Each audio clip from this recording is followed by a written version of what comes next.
truth? Are you tired of being so confused? You feel like you're more fucked up than the lies on the evening news? Well, just step right in. We can talk about it all as friends. And if you want, we can hug and kiss and make up for the party ends. Agree or disagree, stop offering me. 'Cause I'm everything you want, damn sure what you need. I won't tell no lies, back up on the facts with truth. And if you can't get down with that, you must be somebody's dude.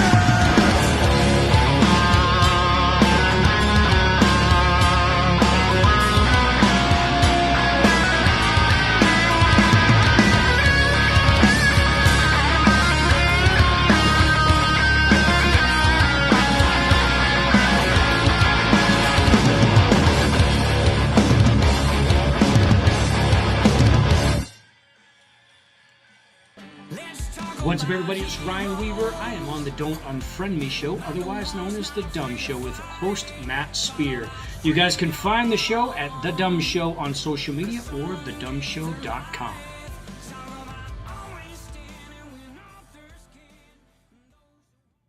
Adjusting transmitter output.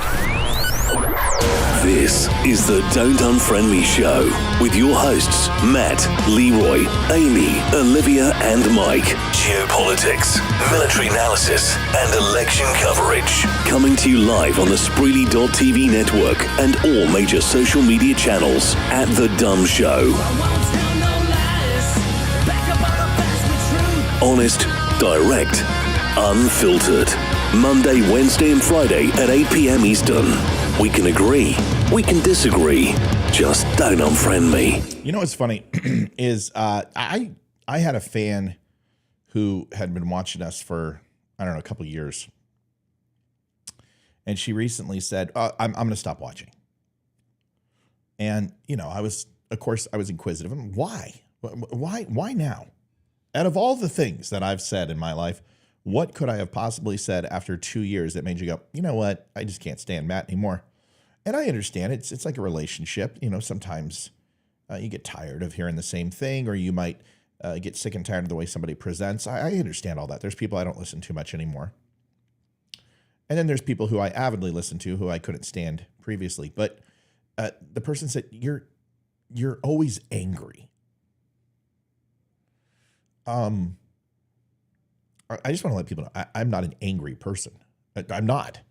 I can be an angry person, but just because I don't sit here and like a complete idiot and just smile all the time, you know, hi everybody, how you doing?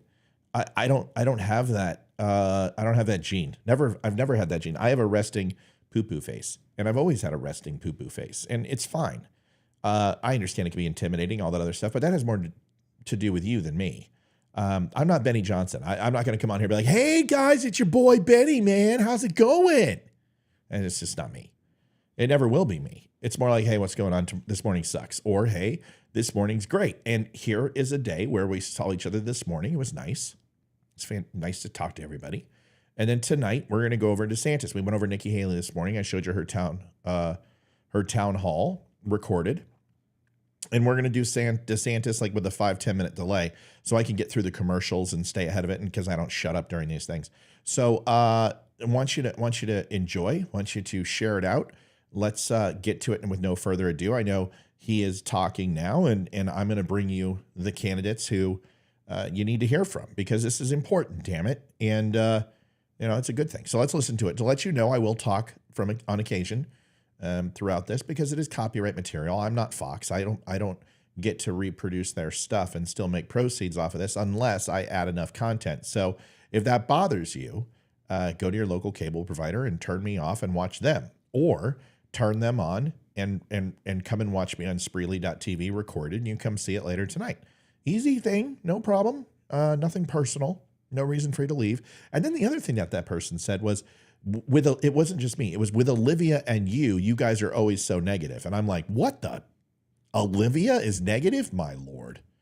I would never describe my lovely wife as being negative.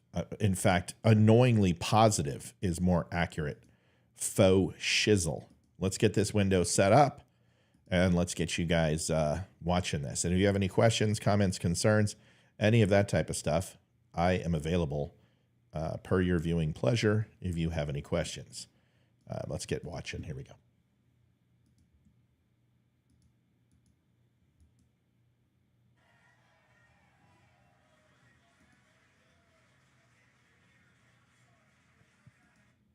I'm not a ruler of the people. I'm a servant of the people.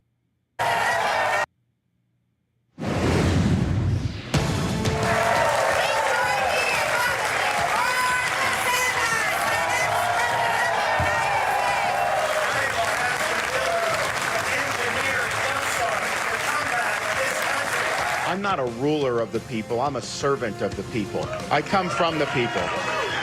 My job's to serve you. God rules over us. I don't rule over you. These issues here with education, I don't think have ever been as significant as they are now in our country, and that's partially because the education system has lost its way, not just K through 12, but also higher education. I think Iowans believe that this is an important process and that the people's voice is ultimately what matters. So you have that power in your hands. You have the ability to bring more people into this process in ways that are going to be meaningful and are going to be historic. We are doing what it takes to win here in Iowa. And it also helps that I'm the candidate that's most in tune with the values of the people of Iowa, that I have a record that backs that up. So now's the time. We did the 99. Now we need Caucus Night to victory. God bless.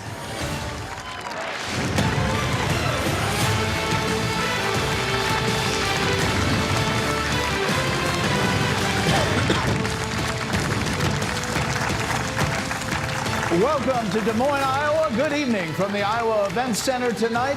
The second of 3 special town halls this week, just days before the first in the nation Iowa caucuses featuring Republicans who want to be president. It's a snow-filled and windy Des Moines as we take a look live outside, and it is cold, but people are here ready to ask some questions. Good evening. I'm Brett Baer. And good evening, everybody. I'm Martha McCallum. This evening's session is with Florida Governor Ron DeSantis. Tomorrow, former President Trump will join us. And we have invited Iowa Republican voters from across the spectrum to attend tonight's event, as we have throughout the week. Yeah, we should note that none of the campaigns had input of who we were going to invite or the questions we will ask. First, we want to give you some other headlines. Look at the special report headlines we're following. So former President Trump insisting today in a D.C. courtroom that he has done nothing wrong following his 2020 election defeat. The former president appeared in a Washington courtroom today as his attorneys were arguing that he is exempt from all of these prosecutions on charges that he plotted to overturn the results of the voting. Boeing is holding a company-wide safety meeting today at its Renton, Washington assembly plant. That's where the 737 MAX 9 is built, and that is the plane that lost a door in flight Friday night. Federal investigators are trying to determine if 4 bolts that were supposed to help hold the panel in place might have been missing when that plane took off. That's right. Also today, Defense Secretary Lloyd Austin putting out a statement that he has prostate cancer. The diagnosis was revealed earlier today. Austin was hospitalized on January the 1st, but the president and his top advisors were not informed that their Secretary of Defense was in the hospital until 3 days later. Presidential Chief of Staff Jeff Zients has sent a memo to cabinet secretaries directing them to send the White House any existing procedures for delegating authority in the event of incapacitation or loss of communication. There are also calls for Austin to step down. And finally, President Biden's team is dealing with questions and criticism over his statement that he is working with the Israeli government to persuade it to reduce forces in Gaza and eventually pull out of Gaza. Republicans, others in Israel saying he's selling out Israel. The White House position today says everything remains consistent. I understand their passion, and I've been quietly working with the Israeli government to get them to reduce and significantly get out of Gaza. I'm using all that I can to do that. Nothing's changed about our view here, that we don't support a ceasefire at this time. And there's no change to that because we don't believe that that benefits anybody. What's your reaction to President Biden saying support humanitarian pauses, but not a general ceasefire right now? The president wasn't signaling any change at all. Well, with that, Governor DeSantis, welcome. We know it took a lot to get here from the storms down in Florida. We appreciate you being here on stage. We want to start with foreign policy. What's your reaction to President Biden saying that he's pushing Israel to get out of Gaza, and then today the White House saying, no, there's no change in policy? Well, look, Israel is a rock-solid ally of ours. They're the strongest ally we have in the Middle East. As president, I will stand with Israel in word and in deed, in public and in private. And what Joe Biden is doing, he's got a schizophrenic policy, because he first said he was for Israel, then he's got his far left who doesn't like Israel, so he's kind of bouncing back and forth, and behind the scenes, they're doing a lot to try to kneecap Israel. The October 7th attack represented more Jews being killed than at any time since the Holocaust. Israel's not just fighting a run-of-the-mill enemy, they're fighting an enemy that wants a second Holocaust, that wants to wipe them off the map. So not only they have a right, they have a responsibility to protect their people and end Hamas once and for all. So as president, they're going to have my support. They're in a very tough neighborhood, but they are a strong and valued ally of the United States of America. So, Governor, last night we had Nikki Haley here, the former governor of South Carolina, and at one point she said, in terms of the broader foreign wars issue, and there is a divide in your party over this. Some people feel that there's too much money going to these foreign wars. They don't like it. She basically said that you have become an isolationist. Let's watch a little bit of what she said. I will never do things based on a poll. We do it when we know it keeps Americans safe, and we do it when we know it prevents war. I think that DeSantis is wrong for calling this a territorial dispute. I think that Trump has copped out because he used to get it right, and now he's turning around and he's getting it wrong, wanting to be an isolationist. We need to remember that America always needs friends. What do you say to that? And do you support the goal of winning in Ukraine, pushing Russia out of the country, and will you go with them that whole distance? Well, first, I mean, it's tough for me to take something from somebody that goes to another state and then says Iowa's votes need to be corrected. I found that to be deeply offensive. I've traveled to all 99 counties. I've met folks here in Iowa. Folks here represent the best of America. They're patriotic, hardworking, God-fearing. That's what we need to engineer a comeback of this country. So she can swoop in here and try to do that, but what she did was wrong. Here's the issue. We have a lot of challenges in national security. One is our own southern border. And you have people like Nikki Haley that care more about the Ukraine border than she does about our own border here in the United States. How can you be a sovereign country and let in 8 million people from all over the world, including people that are affiliated with terrorist groups, and we know that, and yet send another $100 billion? That'll be $200 billion that they've sent out overseas while ignoring problems at home. Second, the number one threat to this country in terms of foreign is China. Biden is not doing anything to deter China. My posture as commander-in-chief, and I'm the only one that served in the military, and I'll be the first president elected since 1988 to actually served in a foreign war, and I'm a Navy guy. We need more naval power in the Indo-Pacific to be able to deter China's ambitions, not just for Taiwan, but getting out of the first island chain. We're the only ones that are going to be able to have the hard power to deter them. Now, if I could snap my finger, I'd give all of that territory back to Ukraine. Russia had no right. They had no right to go into Crimea in 2014 or Donbass. And what they've done now is wrong. At the same time, they're sending your money to do things like pay salaries for Ukrainian bureaucrats. They're paying pensions for retired Ukrainian government workers. Is that America's role to be doing that? I don't think so. Now, on a military perspective, I'm going to be a good ally to those who are allied with us. And so those European countries, they're good allies of ours, but they're not pulling their fair share. They're not pulling their weight with respect to NATO. You only have a third of the countries that are meeting their obligations of 2% or more GDP. So I think we need to... Little Donald Trump 2.0 there, just saying, Ron. I mean, did you want to go ahead and take his wallet and the picture of his wife and kids while you're at it? I'm just saying.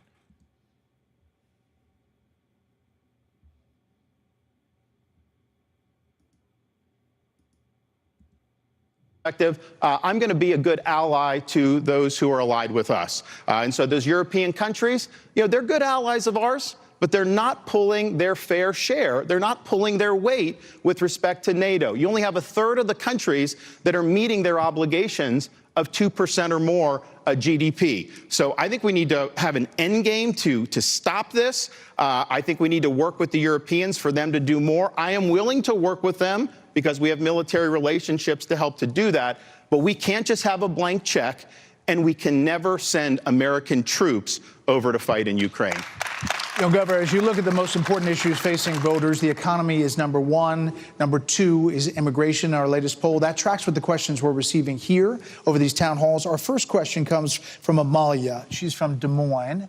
Hi, Amalia. So it says you're undecided or you're leaning one way or the other. Is that right? That's correct, yeah. Okay. What's your question for Governor DeSantis? Hi, DeSantis. My name's Amalia. Yeah. So Eddie Jones is back, and Eddie, of course, has an opinion. Eddie doesn't like me because I don't laterally suck off any candidate. So Eddie says, as they duck Vivek, it comes with a cost. No. See, the interesting thing, Eddie, this really reminds me of our relationship. And let me try to put it into words. When you're a dick constantly, people just don't want to be around you. And I've suffered from the same type of disease in my life where I realized that by being a dick, people didn't want to be around me. And I had to kind of change the way I was doing things, whether it be this show or in personal life or professional life. And Vivek is a dick. He says great things. He is an amazing debater when he allows other people to finish, but he doesn't allow other people to finish. And the moment you put him in a position where you're about to expose his opportunity, instead of allowing that process to happen and wait for that process to take place, he interrupts in a very vicious and obnoxious way. Well, people are sick of it. And whether it be the people who are from Fox or CNN or anywhere else have interviewed him have all received the same treatment. And his problem is that he buries the lead with his obnoxious way, and he has singled himself out as somebody who shouldn't be there. Like Laura Loomer. She runs around all the time. Oh, I'm such a victim. DeSantis won't pay attention to me. Well, it's because you're a biznatch, and Vivek is an absolute cack. So this is why he's at 4%. This is why he has no chance. And he will continue to leech and suck up the scraps that fall off the table. And people like you will continue to believe what he says. He is a shill. I have proven without a doubt he's a shill. I have given you plenty of non-circumstantial evidence, yet still you poo-poo and cry and tell me how I'm wrong with no evidence to the contrary. In fact, you've never made one argument that strikes down anything I've said about Vivek. All you've done is throw a hissy fit and whine in chat, whine live, whine on the site, and you remind me of him in that way. So the difference is I will never excommunicate you from the show because all you are is annoying. And being annoying is absolutely fine. Purposely trying to distract, to disrupt, and shill for Donald Trump to gain some sort of notoriety so he can get in a seat at the cabinet? No, no more. And people aren't going to do it anymore. And honestly, they shouldn't because he has no chance. Okay? There you go. Even though you said he's going to win Iowa. I'm still waiting for you. Do you want to apologize now or later? Why don't you preemptively just apologize now so we can get this out of the way when Vivek does not win Iowa in any way, shape, or form? If Vivek gets fourth, I'll be shocked. I'm 22 years old, and you promised Floridians to end fracking. Will you? I'm independently myself. No, you're not. You're not independent. You are beholden to Vivek. He can do no wrong. You are swinging from his testicles left and right. And all you do is shill for him. You've never said anything negative about Vivek. You have never pointed out any of the things that people are challenged with. So you're shilling for him. And that's fine. You can do that. Just don't expect me not to call you out on it. I've hit Haley on her foreign policy. I did it this morning. I've hit DeSantis. I've hit Trump. I've hit Vivek. I've hit Christie. I've also supported Christie and supported Vivek and supported Haley and supported DeSantis. There's nothing wrong with pointing out things that people do wrong. What there is something wrong about is you pretending that somehow the media moguls are keeping Vivek out of the conversation. No, Vivek has kept himself out of the conversation, and every single person knows it but you. Will you promise the country the same thing so that everyone has access to clean water? Well, Amalia, we are going to frack in this country. It's important, and it's the way. People are saying, listen to the pharmacy manager guy that Joe Rogan had on. Or you could have just listened to my show because I did it before everybody, including Joe Rogan. I hit Vivek 2 months ago because I saw what he was doing. And I know exactly who he is. So everyone else is now doing it. Isn't it interesting? But nobody was saying that. He was the great white hope. This is the new Donald Trump. This is the guy that had the fire and the flash to go somewhere. Well, this is the guy that had the fire and the flash to go ahead and take money and make money off of COVID and the backs of people who lost their jobs and promote medicine that didn't even work and have no chance of helping Alzheimer's because it passed clinical trials with about flying colors of a lead balloon. And then his mommy came in, who is PhD, who is a doctor, and went ahead and wrote wonderful things about it. Wow, that's not a conflict of interest. And stole people's money. The guy's a pharmaceutical shill. Now, the difference between saying that about him and saying that DeSantis is George Soros funded, or that Nikki Haley's a rhino, or Chris Christie loves Obama and he's a closet opposition Democrat, or Donald Trump's an insurrectionist and therefore was on Epstein's Island. The difference between what I just said and everything that you just heard about the other candidates is that you can prove what I said.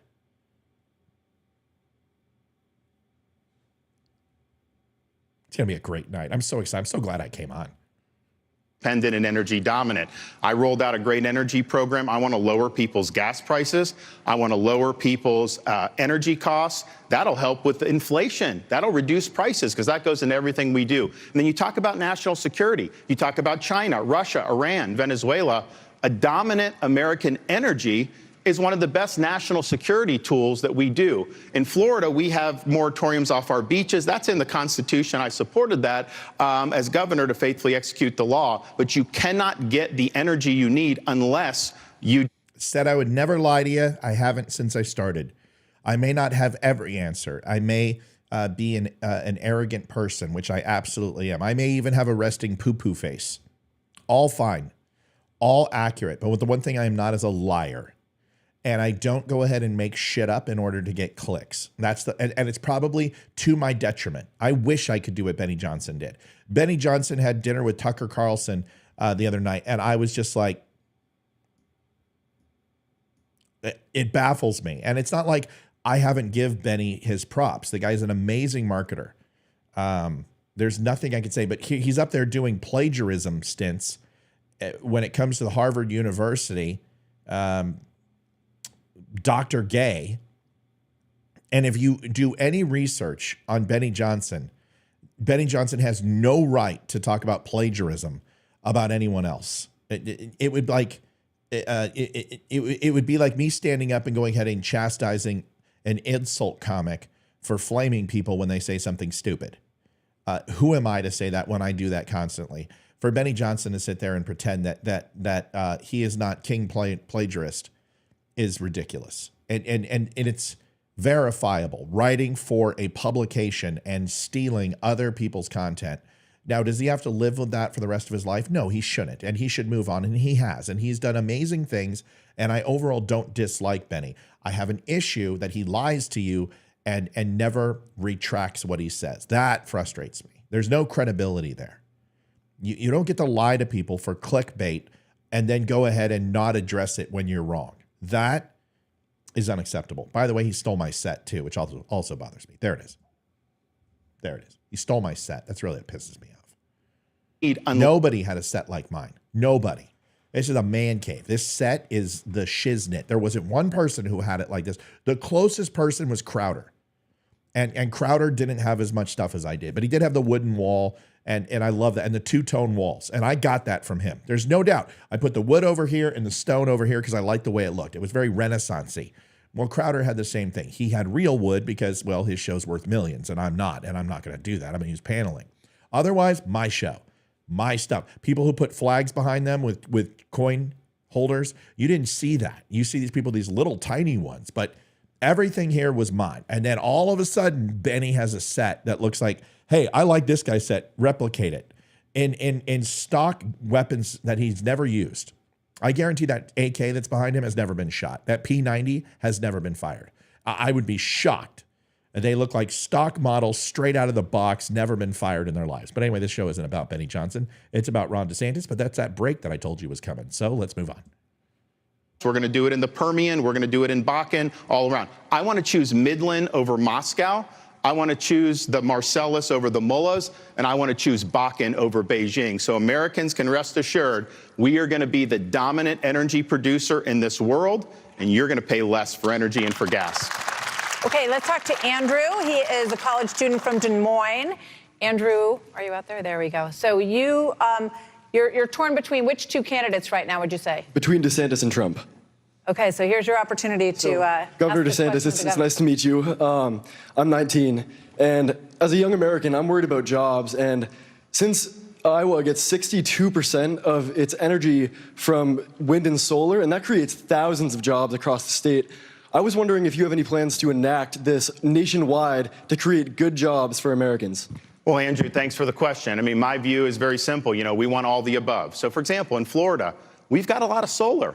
We have major utilities that use solar because we're the Sunshine State, but we don't impose mandates on that. We want to make sure that all our energy is reliable. I think places like California have run into trouble because they've tried to mandate this or that, and they end up having. John says, I haven't even fired my rifle yet. I've had since 2017. A weapon that has never been fired is a useless weapon. But if you're going to have a wall weapon, which means that it stays on the wall, you better have fired it. You know what I mean? It's kind of an unspoken rule. The M1 above me was used with my father in the United States Marine Corps.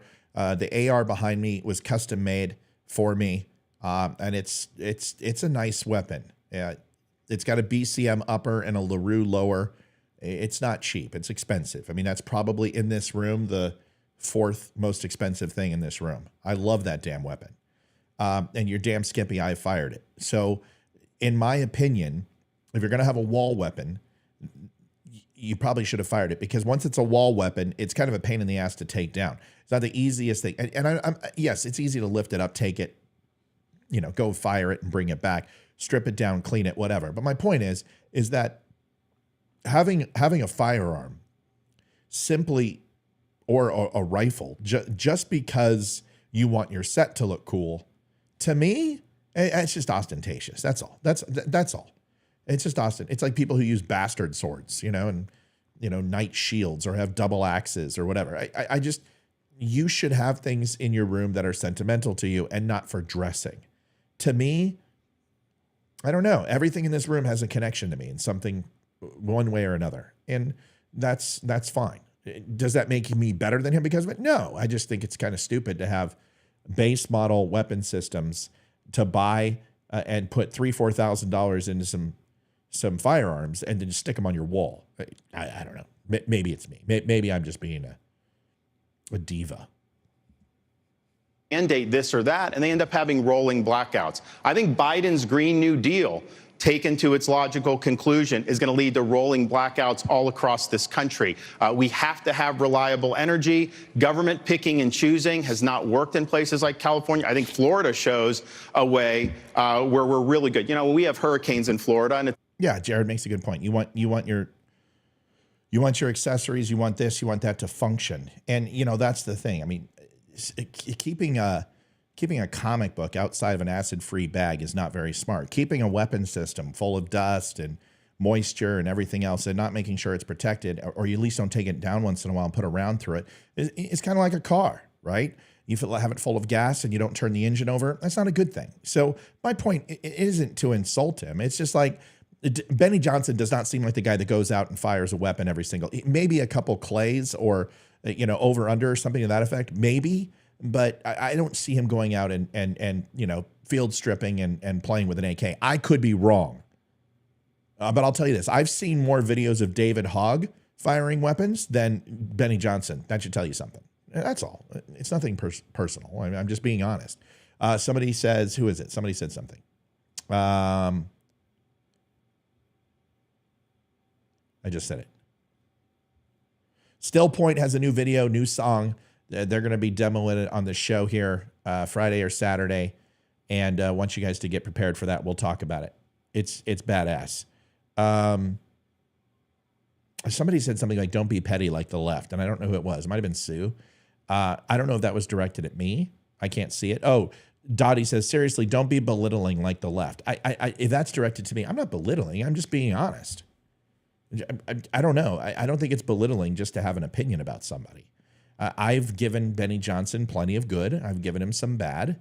But in the end, it's my show, and I'm just going to be as honest as I can be. The guy is full of crap quite a bit, and he's wrong a lot. That's all. So if that's belittling, then guilty as charged. In Florida, and it's tough, and sometimes we have really bad ones. A lot of people may lose power on that. We work very hard to get the power back. Got it, Dottie. Thanks. Back on. I need the reliable energy. I have to have that. I have to have the gas. I have to have the oil to be able to do it and do it quickly. So we're going to do all of the above, but we are not going to turn this whole nation into California. And I am going to reverse Biden's Green New Deal on day one. So, Governor, let's talk about jobs and just the economy overall, pivoting on those two questions that dealt with energy a little bit. But how do you track when Democrats say these numbers? No, he said 2%, James. He said he gets wind and solar at 2%, which, Texas is at like 7 to 11%, depending upon the time of year for its energy. And Texas has a multifaceted energy system. I don't think it's a bad question. I think wind is there's a lot of studies that show that wind is, in my opinion, and a lot of people's, that it's not effective. For people who care about the wildlife, supposedly. And how much energy it produces, but how much material it takes to make that. It's counterintuitive. I grew up next to, when we go San Fernando Valley, we would see the wind farms in California, and yeah, they were cool to look at, but they are horribly distracting and ugly. But 2%, it would create jobs. It certainly would keep a ton of these manufacturing plants and these maintenance and engineers employed. But is that really where we want to spend the money? Should we not do something, not because it keeps people employed, but it keeps people employed who effectively can solve and at least sustain our current energy model to be energy independent? If it doesn't do that, then I think it's stupid. I mean, solar and wind are okay on small scales, but with what you're going to get with energy and wind is nothing even close to comparable as a nuclear power plant, which we are 40 years removed. 20 years removed. I think the most recent is 20 years.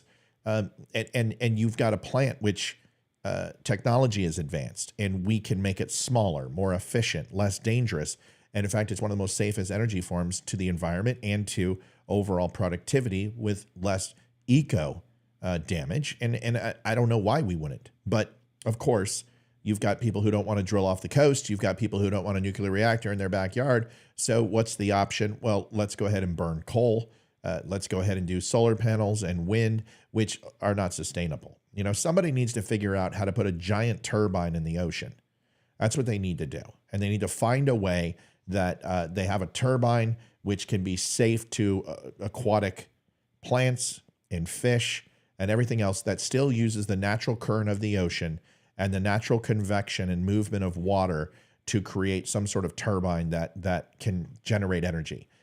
Until somebody comes up with that, I guess we're waiting on cold fusion. But we have the technology now, but people don't like the answer, and that's the problem. Seeing are actually getting better to what people are feeling at their kitchen table when they're doing the budget on the back of an envelope. And what does a President DeSantis do to change the economic dynamic? Well, first of all, I've gone to all 99 counties. I've been able to talk with Iowans from all walks of life. I have not met one that has groceries more affordable than they did 3 or 4 years ago. Yep. I haven't met one where housing is more affordable than it was. And so if you think about what's happened, this is all a result of federal government policy. And it's both parties. They borrowed, they printed, they spent trillions and trillions of dollars starting.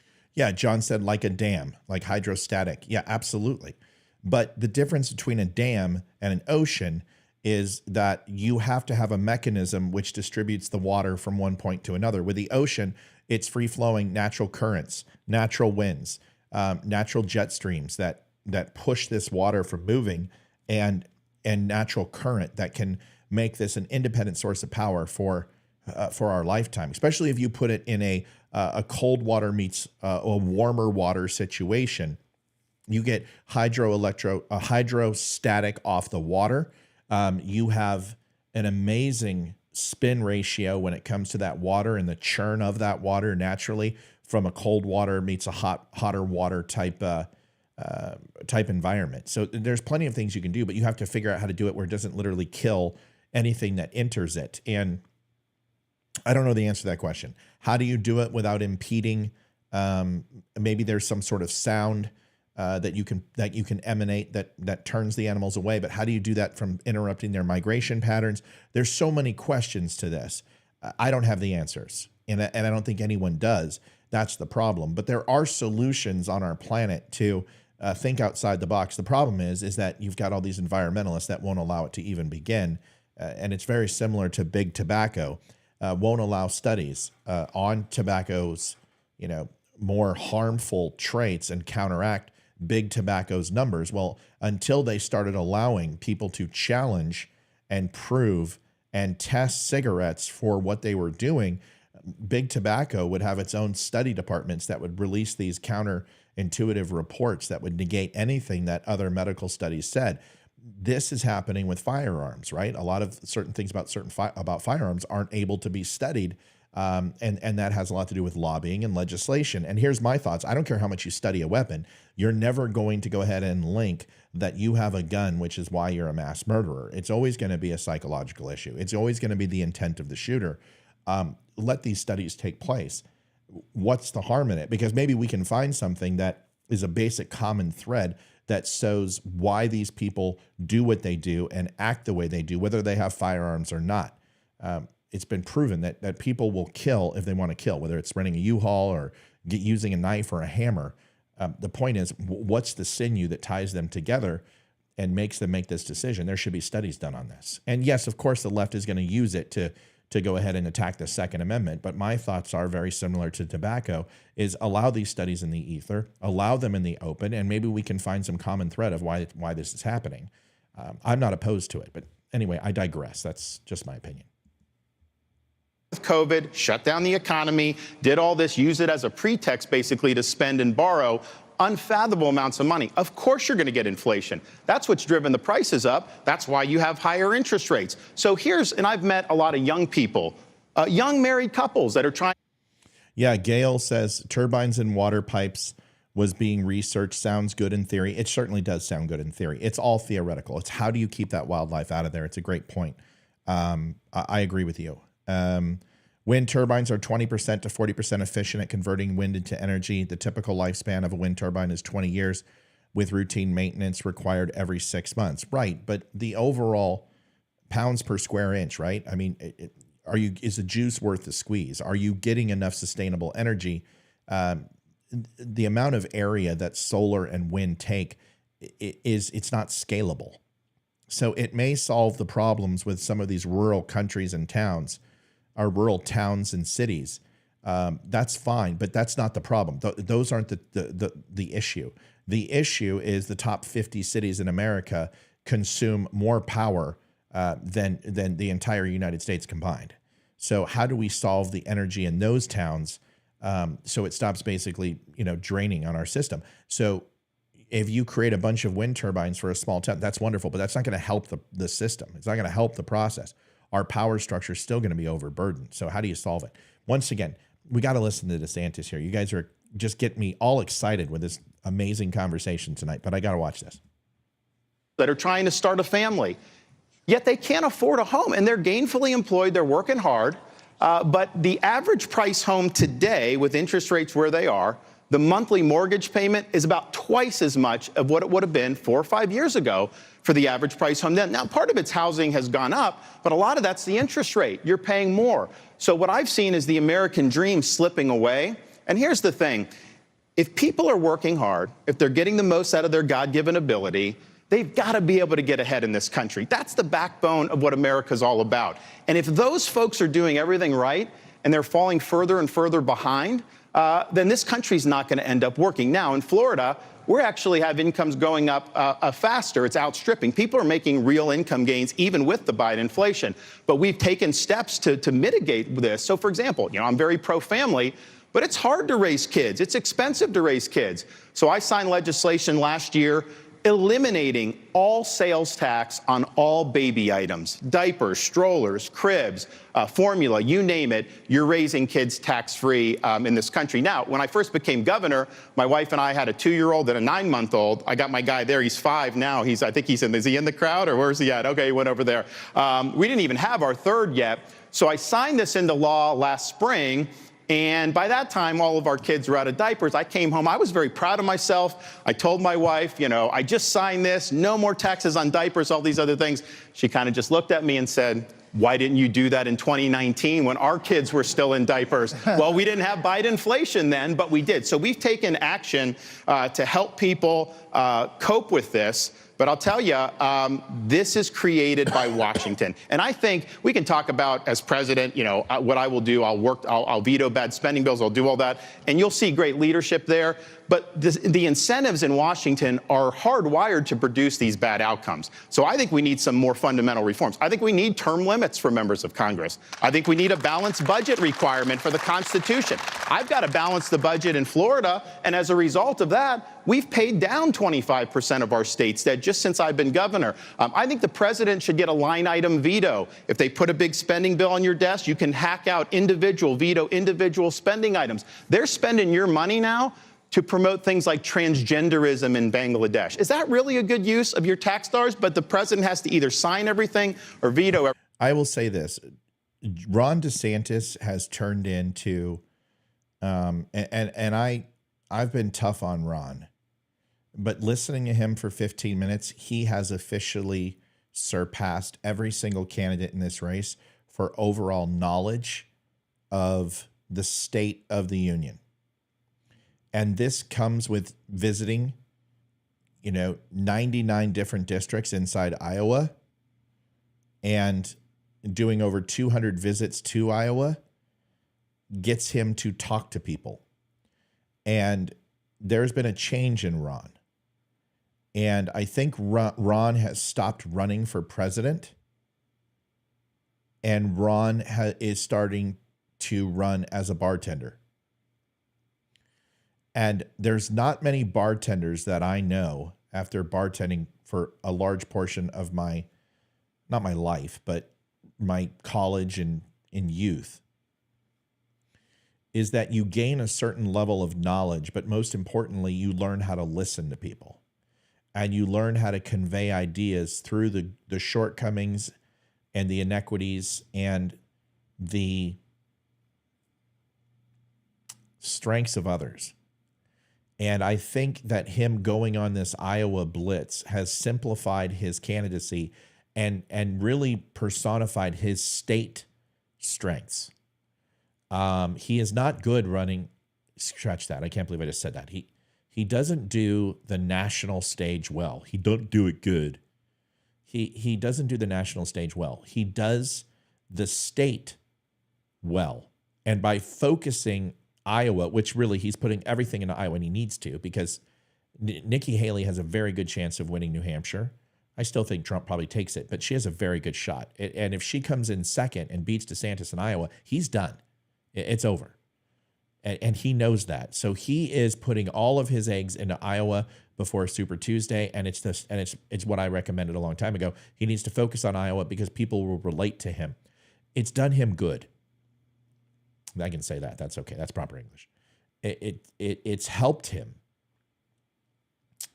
communicate and simplify his message, but he has a very robust vocabulary about the current geopolitical state from a world perspective and a national perspective. I'm very much enjoying hearing him with a laundry list tie the sinews of problems together and make it a focus of what the individual citizen cares about. And the individual citizen does care.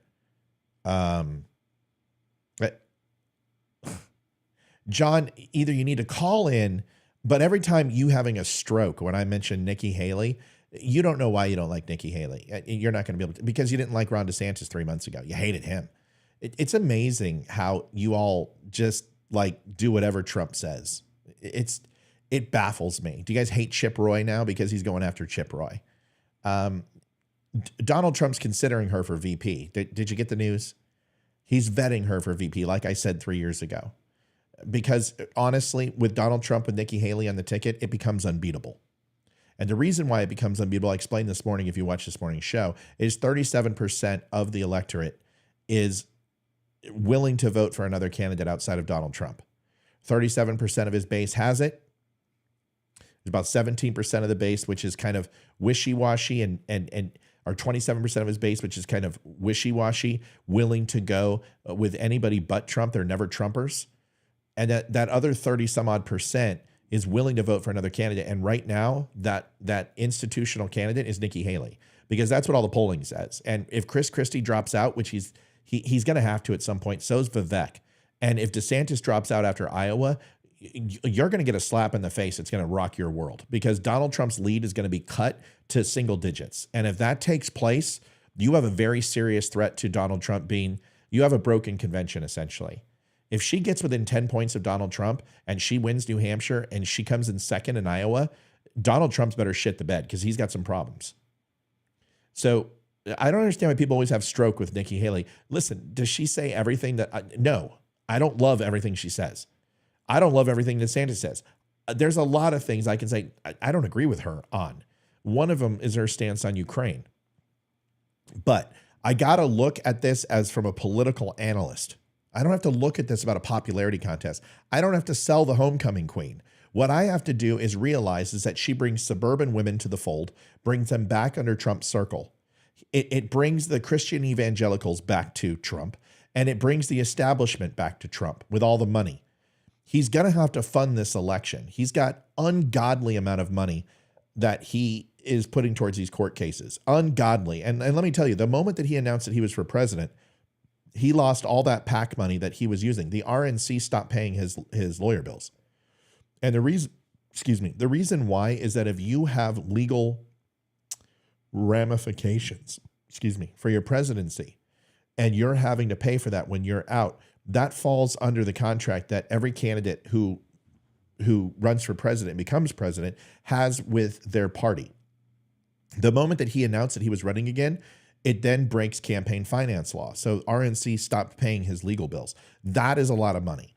He's going to have to get his funding from somewhere. And these big fat cats are paying Nikki Haley. He wants that money and that's the only reason, right? I don't know if he wants Haley on the ticket, but the point is it brings him the suburb voter, and it brings him a war chest that he currently doesn't have. So the $325 million that he had from his super PAC can't be used for this. It can't be used for legal fees. It can't be used for anything. It has to be used in the general election. So this right here, everything that he's doing, yes, it's being picked up, but it's money out of his pocket too. So you got to understand, this is all political. And for anyone to sit here and say, you've got a person who's polling and doing very well in New Hampshire, doing fairly well in Iowa, doing pretty decent in South Carolina, and I'm not going to go ahead and put her on my ticket, you haven't paid attention to any election in U.S. history, because the vice president is never a popularity contest. Mike Pence was not the pick. Mike Pence delivered the Christians to Trump because they abandoned him after the grab him by the pussy comment. So once Mike Pence got on the ticket, all the Christians came back. The same thing will be held true. He needs to get women. He needs to get minority. And that's how you get the female vote, because they abandoned him in 2020. So, I've been saying this for 3 years. It's not like this is the first time I've said it. So instead of going, ooh, icky, it's Nikki Haley, stop that and focus on, we want to win, right? Well, if we want to win, you have to be political, and you have to go ahead and take the emotion out of it, okay? The vice president doesn't make policy. The vice president doesn't get to be a warmonger. And then, of course, everyone says, well, what if she becomes president? Yeah, and what if my grandmother had balls? She'd be my grandfather. A lot of what ifs there. Nikki Haley is, everyone calls her a neocon and a warmonger. Anybody that says anything other than America first is a warmonger to everybody else. Give me just a little bit of a break. There is no position that she has ever held in government where she has been responsible for the United States military. She has never declared war. She has never sent troops in. She's never done a drone strike at all. So for you to sit here and say, oh, she's a warmonger because she wants to continue to not waste the $150 billion we put in Ukraine and pull out now and literally be worse off than when we were on day one, she needs to stop saying, I'm going to independently fund Ukraine forever. She needs to say we need to have a peace strategy, we need to have an exit strategy. But for her to say, I'm worried about Taiwan and I'm worried about China, you're damn right. If Taiwanese semiconductor gets snatched up by China, good luck. Because what's going to happen is Apple will literally bleed money to a point of $150 billion. $150 billion will drop off the valuation of Apple and the stock will be dumped. What does that do to the NASDAQ? What does that do to the Dow? What it does is it cripples the United States because Apple relies on those semiconductors. And just ask yourself the question, what happened during the iPhone 7 launch, the iPhone 8 launch, when aluminum started becoming restricted from Taiwan and other countries that export aluminum, is it impacted phone sales. And Apple went through some very tumultuous times during that time. If you go ahead and cripple the semiconductor market without ensuring that we have plenty of viable options for semiconductors for the next phone launch, you're going to devalue Apple. There's things that we need to think about. We need to make sure we apply pressure to China. We keep them out of Taiwan. And the best way to do that is to have a strong stance on it, not ignore it and be like Vivek and just say, you know what, we're just going to sit back and we're going to go ahead and just worry about us. That's the dumbest foreign policy ever because it's non-existent foreign policy. Okay, there you go. I'm not running for president. Here, listen to DeSantis. Or veto everything. And then finally, yeah, she did say she would use troops to attack cartels. Let me let you know something. We're already doing that. So stop pretending that that's not taking place right now. I disagree with her that. I hit her on that. But what do? Do you continue to allow fentanyl to come into the United States? It's the #1 killer between men of 18 and 34 years old. It's a serious issue. You have got to get this from stop smuggling up from Mexico. You have got to get this from stop coming over on our eastern and western seaboard. The only way you do that is to have a tough on crime approach and to send in a unit to take these targets out. The DEA, listen, the DEA went after the Cali cartel for how long? CIA was doing operations in South America and Colombia for counter drug ops. United States military has been doing counter drug ops for the last 30 years. I know this. I'm not going to tell you how I know this. But the point is that we've been doing counter drug ops all over the country. Bolivia, Colombia. It's not something that's new, but this is the first time that someone has openly said, I'm going to use special forces to take out the cartels. I think that's a mistake. I think you don't announce it. I think it's stupid. And you need to hit these cartels simultaneously, and you don't project what you're going to do. I've disagreed with her on that. But you guys understand, she'll calm down. Donald Trump was that way. Donald Trump was all about it. If anyone says anything, I'm going to nuke him. I'm going to get, He calmed down. His chief of staff calmed him down. The Joint Chiefs calmed him down. The Joint Chiefs will calm Nikki Haley down, and in the end, it's not her call. So let's just keep it in perspective. I'm not trying to sell you on Nikki Haley. What I'm telling you is politically, from a strategy standpoint, it's a smart move for Donald Trump. You may not agree, but the Trumpites, the people who will not leave him, they're not going to leave if he puts Nikki Haley on the ticket, just like they didn't leave him when he put Mike Pence, a complete neocon and establishment Republican. They want Trump in office. And if they want Trump in office, you may as well pick Nikki Haley. She's the best choice right now, and she brings you the votes you need to win. Enough of that. Congress puts itself above the people. You look at Nancy Pelosi, how much money she makes trading stocks. She'd be like the best hedge fund manager in the world with these returns. So I've always supported a 28th Amendment to the Constitution that basically says this: Congress shall make... I got to address it. Russ says all the Trumper moderators say if it's Nikki Haley, then they're done. That is the complete... Listen, they didn't do anything with the document scandal. They didn't do anything when the Russian P tapes came out. They didn't do anything with Mike Pence. They didn't do anything with the 91 indictments. They didn't do anything when he said today that, he could send in SEAL Team 6 to kill anyone. And the only way that he can be held accountable, his lawyers said, was if they go ahead and impeach him and try him and convict him through the Senate. Trump says anything he wants. Trump does anything he wants. And they will never, ever. He was named in some of the court documents. A lot of people are saying that he's John Doe 174 now. Hear me. If you are a diehard Trump supporter, which means nobody else but Trump, you will vote for Trump no matter what he does. We should have learned that with the lockdowns. We should have learned that with the vaccine. I am a Trump supporter. I'm not a Trump loyalist. I'm not loyal to anybody. I am a human being that says, do what you've done for me lately, and then I'll be loyal to you. I'm loyal to my friends. I'm loyal to my family. I'm loyal to my coworkers and my peers. I'm not loyal to politicians in any way, shape, or form. And that's why if Donald Trump, which he never would, but if he ever knocked on my door and said, I want you to go ahead, you have a great political mind, and you're able to see the forest through the trees, and I want you to come work for me. And I would say, here's what I want. I want my salary for 3 years up front, number one. Number two, I want you to sign a letter that I have all decision-making when it comes to your campaign and your public speaking events. And if not, have a nice day. Because I'm not going to sit here and be one of those people who are loyal to Trump, who carry water for him, who do everything for him, and then get tossed to the side when I say something he doesn't like. Because that's the MO. Nikki Haley, he assigned her to UN ambassador. Okay? For you to sit here and say, oh, well, Trump, he'll never pick Haley. Well, he's vetting for her for VP. He's floated the idea amongst the populace. And there's Tucker Carlson who says, hey, I won't vote for Trump. You weren't going to vote for Trump anyway. You don't even like Trump. Go look at the text that Tucker Carlson said about Trump and the things that he said about Trump behind closed doors. He's not a big fan of Trump. Now, he might be cozying up to him now because Tucker Carlson is a man without a country. He no longer has. He lost millions of dollars by leaving Fox. He has to make that money somewhere. What's a good place to do it? On Twitter. So you go ahead and you surround yourself with people like Tate and Elon Musk and Donald Trump and UFC. And all of that, and Joe Rogan, and you get yourself a nest of people who love you even more and follow you. Tucker Carlson's not stupid, but if you think Tucker Carlson adores Trump, I think you're mixing somebody vying for a very lucrative contract and career versus some sort of loyalty that's non-existent, just to be honest with you. To the Constitution that basically says this: Congress shall make no law respecting the citizens of the United States that does not also apply to members of Congress themselves. Has your 5-year-old ever seen snow like this?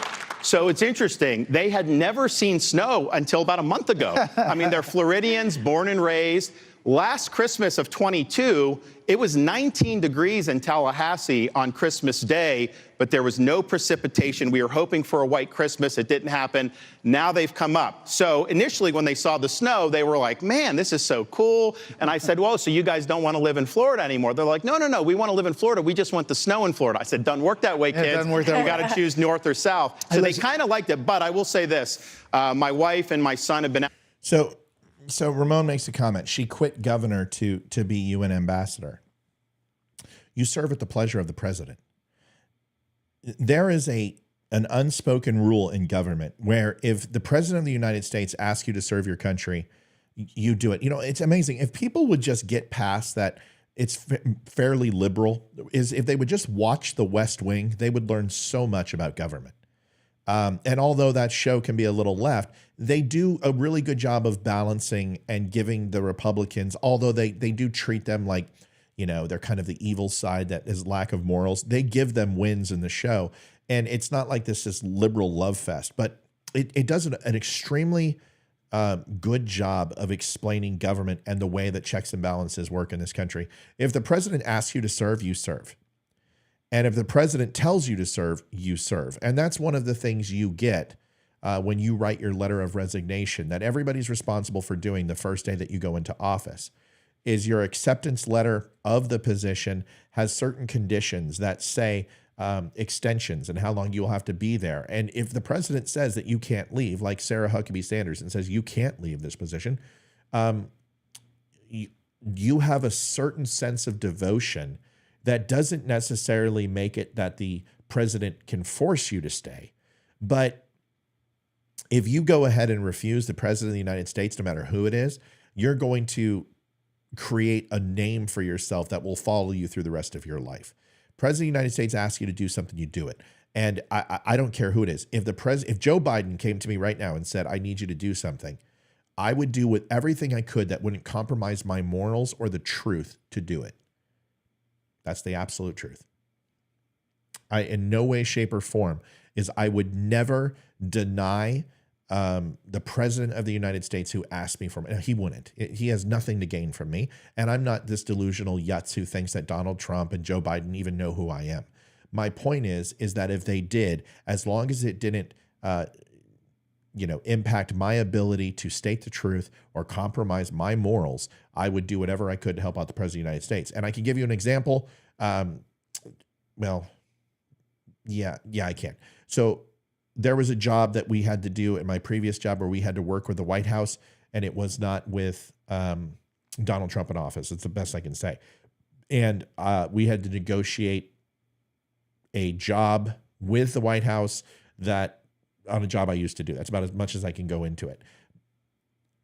Of course, the answer is yes. I'm not going to sit here and use my personal issues or some sort of vendetta or animus towards the White House not to help in any way, shape, or form that I can with something at the White House. Once again, can't go into specifics, but I'll just tell you there's times where the companies that I've worked with have had relationships with a mayor or a governor or a senator. And a lot of the relationships that I've developed are from the jobs that I've worked at with Comcast, for one. Broadband and internet and digital cable are a huge lobby, a massive lobby. And this is where I got to meet Dan Crenshaw for the first 3 times that I did, is through Comcast. Or working with Flags of Valor, you have the ability to meet people on a fundraiser or a golf course or at a Toyota event, Hiring Our Heroes event, or Purple Heart Foundation, where you get to meet a senator or a previous president, whatever. The point is that there are times in my life where I've crossed paths, or briefing the Secretary of Defense, which I've done, or Department of the Navy, or in the Pentagon, where you have 4-star generals. You might run across people who politically you disagree with, but you serve at the pleasure of the U.S. government. So you go ahead and you provide whatever you can without compromising your morals or your integrity. And if I was in a position where any of those things happened, I would remove myself from the equation because my personal animus towards the White House or towards the government would supersede my loyalty to the aforementioned. So if that took place, I expect that from everybody else. So for someone to say, hey, she left her governorship and went and was an ambassador, to me, that's more a positive to her credibility than less, if that makes sense. That's a long answer to a very short question. I apologize, but I'm fired up tonight. I'm in a good mood. Sharing an appreciation why so many people in the Midwest retire to Southwest Florida. Let's just put it that way. So, Governor, you have traveled to all 99 counties. You've talked to a lot of folks. But it's not just one poll. It's a whole lot of polls that show you now neck and neck with Governor Haley and trailing former President Trump by more than 30 points here in Iowa. Is your message getting through here? Absolutely. First of all, just to boil down this choice on caucus night, Donald Trump's running for his issues. Nikki Haley's running for her donors' issues. I'm running for your issues, your family's issues, and to turn this country around. And that's my sole focus. And I think you can see an indication of who represents the biggest threat to the current order of things in Washington, because we need a change agent in Washington. Rearranging the deck chairs on the Titanic isn't going to work. They have spent more money attacking me than all the other Republicans have faced combined. They've spent more money attacking me than Biden and Trump combined in this election cycle. The media, I mean, who does the media not want to be the candidate? Me. They're after me all the time. But, you know, I view that for Republican voters, that should be an endorsement of me. If the media doesn't want me, if they're trying to do everything they can to stop me, well, I must be doing something right, and I must be a good candidate for you. So I wear that as a badge of honor. I think what you're seeing us do in Iowa is do. I'll tell you what, I like this version of DeSantis, and he hasn't shown this side. He's getting comfortable in his skin. And if you guys go back, I don't know, 6-7 months ago, I told you, you may remember this, you may not. And it's not I told you so. I just told you that this guy was new to the game when it came to this, and he would find his foot. he would find his footing, and the people around him would point him in the right direction after time. I said that he was missing an element of being presidential, and he most certainly was. Whatever it was, he's found it. And now it's an interesting thing: is it too late or not? Right? Because you've got the Iowa caucus. Excuse me, I've got the hiccups. He's got the Iowa caucus in 3 days. Is it enough time? Dare I say he has a really good shot of coming in second? Could he upset him? And sure, he could. He could. Will he? I don't know. But if DeSantis has any hope, he's got to take Iowa. And if there's any state he could take, it could be Iowa. Will it be? I'd be very surprised. I'd be very surprised. I think Nikki Haley winds up doing just as good, if not better, maybe a little less than DeSantis. And coming in second for Nikki Haley will punch her ticket in New Hampshire. And then watch out, you got a race. I don't think Nikki Haley should be president of the United States. I don't think she's ready for president of the United States. I don't think she would make a great president of the United States. I think she'd make a great VP, and she punches the ticket for the pathway of 2028. I think DeSantis does the same thing, but DeSantis will not be the vice president. That's what he said. Now, he said he wouldn't leave the governorship of Florida, but that's different when the RNC comes to you and says, hey, we need you to get on here because Trump is bleeding and we need a secondary candidate if Trump, goes to prison or drops out or whatever. That's why DeSantis is in this race. He can't say that. He takes a lot of shit from people to call him a traitor. This guy was touched by the RNC and they said to him, hey, we need you out there. We need a second viable option. We're not going to be like the Democrats that have Joe Biden and Joe Biden alone, and they're going to be front-running Kamala. If that happens and Donald Trump can't run, we need you here. There's nothing wrong with it. I told you it was going to happen. Everyone, DeSantis won't run. I said, yes, he will, because the RNC is going to go to him because he's the most viable option right now. Nikki Haley did better than expected. That's why they're kind of shifting, because DeSantis' numbers went down. Nikki Haley's the only candidate after every single debate who's went up. So they're kind of moving and shifting their ponies. That shows you that the RNC is directing this. Guys, this is politics. This is chess, not checkers. You need to slow down and stop hanging all your hopes on one candidate or projecting that one candidate is somehow evil and one is better than the other. They're all the same person. They're a skin suit, and they are a shill for the party. All of them, including Trump. And you can say, oh, no, that's not true. Trump stands alone. Bullshit. Bullshit. If you think that Donald Trump, that list that he got for the SCOTUS judges was all his own creation, give me a break. If you think the policies that he put into place were all of his own creation, the thing that Donald Trump did better than anybody that nobody touched was his trade deals. He controlled that.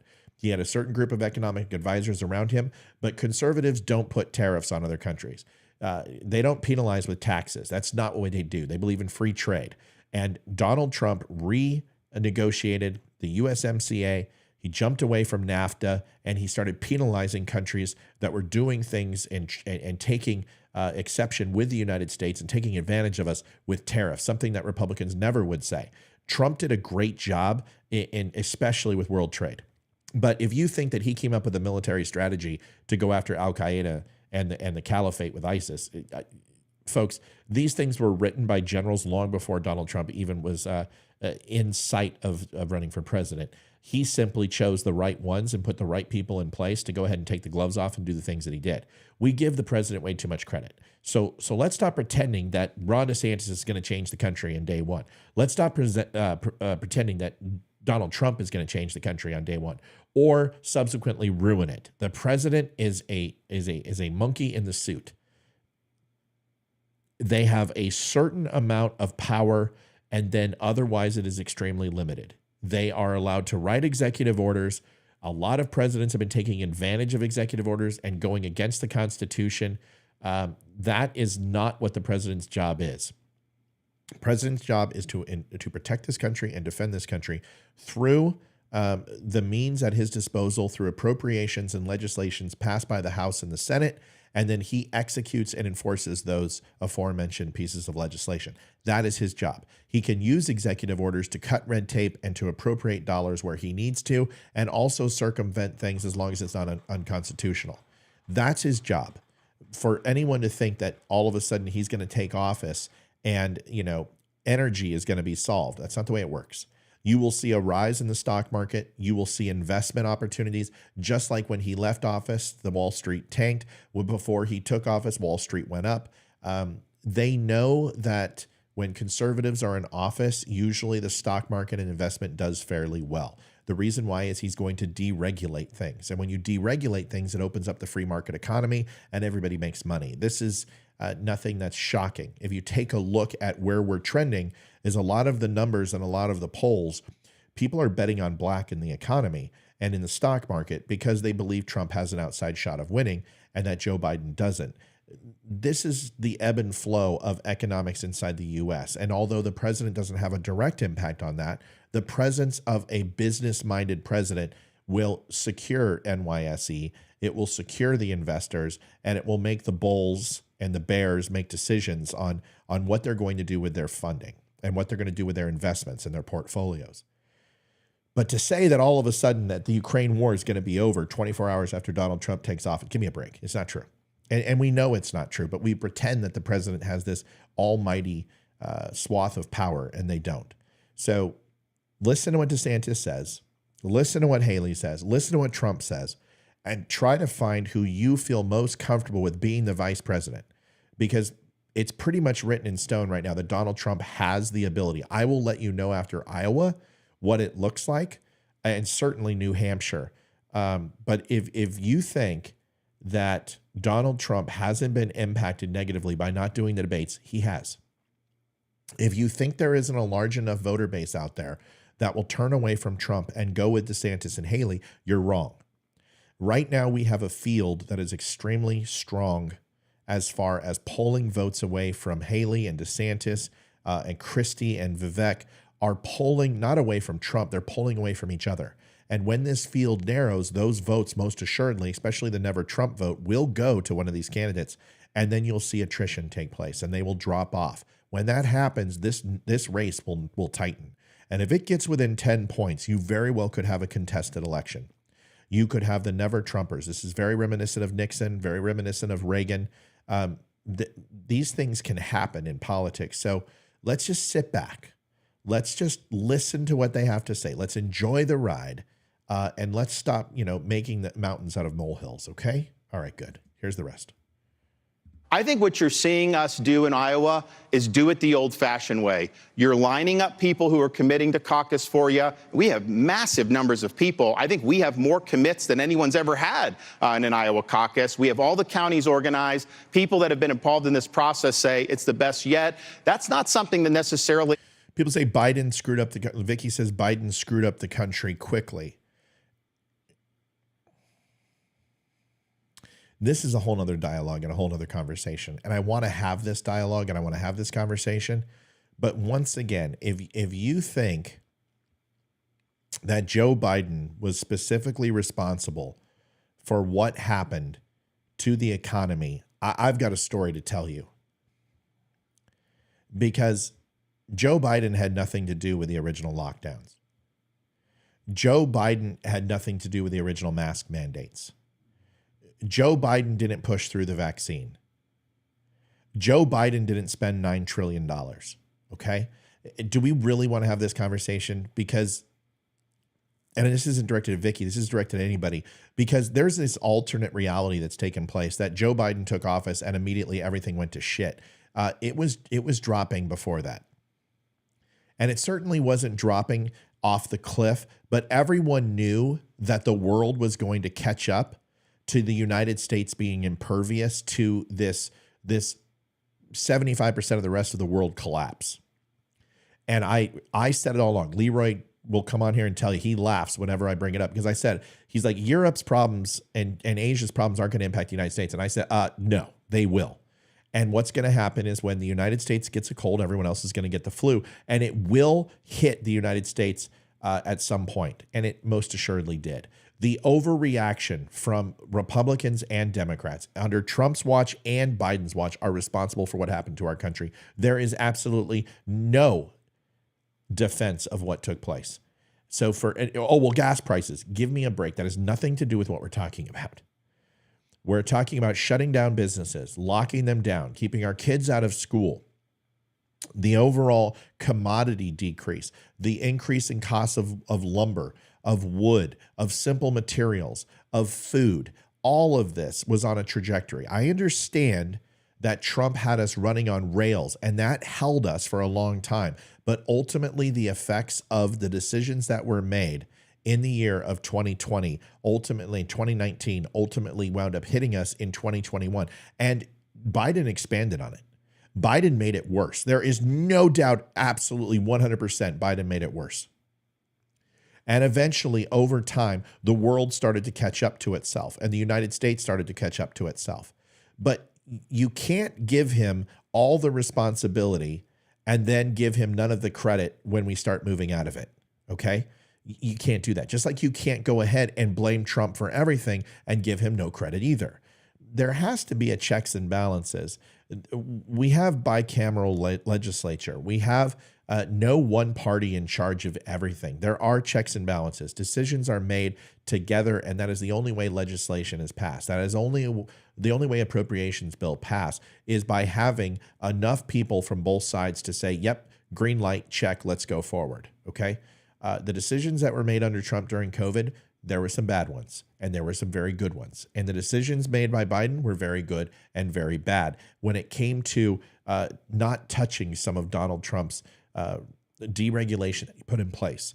But when, excuse me, when Biden came in and decided to reinstitute Obama's legacy, that is ultimately where Joe Biden owns, with no equivocation, the downward spiral of our economy and our world stage and what he did in Afghanistan. We can go on and on, the decisions that he made that completely screwed up. But if you're going to sit here and say that Trump takes no responsibility for where the economy was and where it wound up being, I'm going to fight you on that. And if you go ahead and say that Biden has no responsibility, I'm going to fight you on that too, because it's just not true. There's just no demarcation line that the president takes the oath of office, then all of a sudden everything goes to shit. That's not the way it works. It's a series of decisions before, during, and after that ultimately lead to where the puck is going to be. Last thing is, we talk about this in business all the time in retail, is that what you do today impacts 90 days from today, right? And you can go ahead and make all the changes in the world, but you're not going to see the result for 90 days. When it comes to the United States government, it's a longer timeline. Some things happen quicker, some things happen slower. But as much as we think Washington, really the gears are moving, it moves very slow in Washington. And the decisions that are made have a resounding effect long before people are out of office. So this is where you hear people say, oh, well, George Bush's economy was shit. And Obama saved it. Well, not necessarily.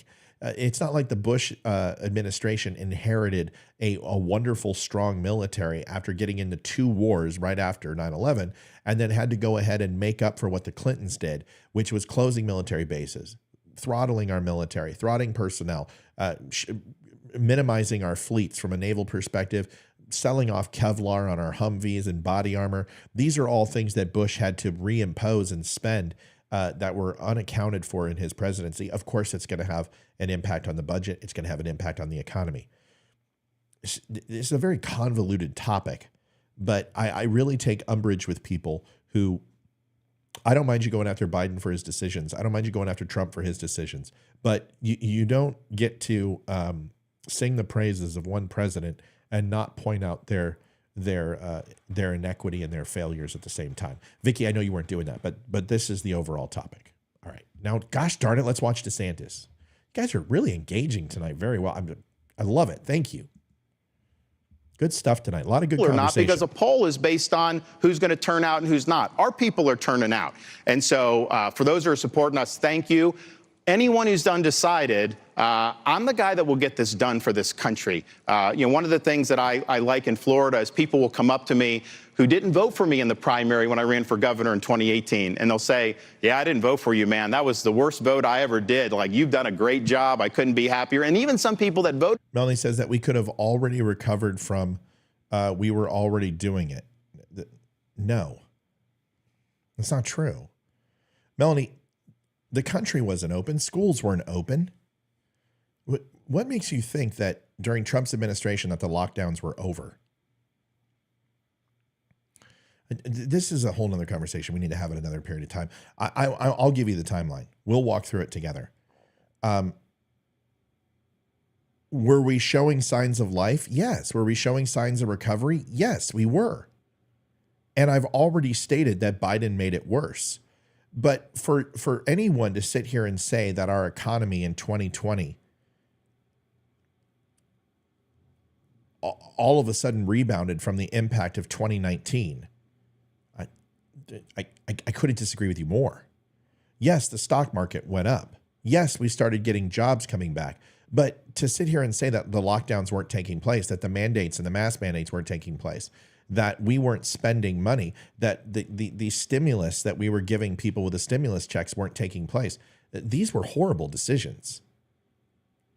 That we weren't dismissing credit, that we weren't stopping people from being responsible for paying their rent or their mortgage, that we weren't able to collect deficit and bills from people who had borrowed money, that we were forgiving, without even being asked, billions of dollars of credit card debt. This didn't happen just under Biden. I won't sit here and say that.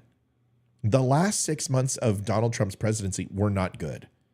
I don't understand why you think that. And yet, well, gas prices. Okay, come on. Yeah. But you don't get to sit here and say that the president of the United States controls gas prices when it's Donald Trump, but go ahead and blame Joe Biden for it. But then when the gas prices come down, not give Joe Biden any credit for it. Gas prices are coming down all over the United States right now. That's just the truth. You don't have to, you may not have to like it. Are they where they were with Donald Trump? No, but they weren't. They were low during COVID for a reason. Nobody was fucking buying fuel. We weren't able to go anywhere. We were forced to stay home. We weren't taking vacations. We weren't driving around. Hell, we couldn't even go to the grocery store, get a haircut. I mean, people decided not to get a haircut for 3 months. Can't we have a real conversation, right? Can't we be honest? It's not disloyal to Trump to say he made some bad decisions during COVID. He made some great decisions during COVID. Holy shit. The first, he had clinical trials that weren't allowed. He had different types of medication that he lifted restrictions from the FDA on. And he got, Operation Warp Speed when it came to the vaccine, whether you agree with the vaccine or not. He lifted closures and encouraged closures of businesses and schools to stop. He sent aid to California and New York. Governor Newsom and Cuomo both had great things to say about Trump and said it on national TV, and they were considered to be traitors when they did. Listen, Trump did some great things. Trump did some bad things. To say we were recovering in 2020 from COVID, no, we weren't.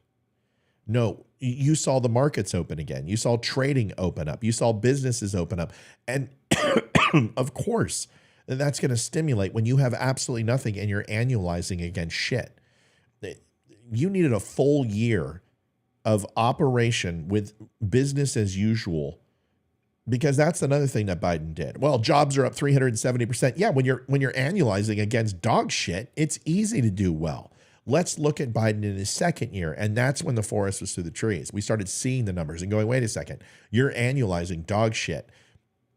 Overall border crossings are completely up. Of course, it's down during a world pandemic. So when you annualize against those numbers, you look great.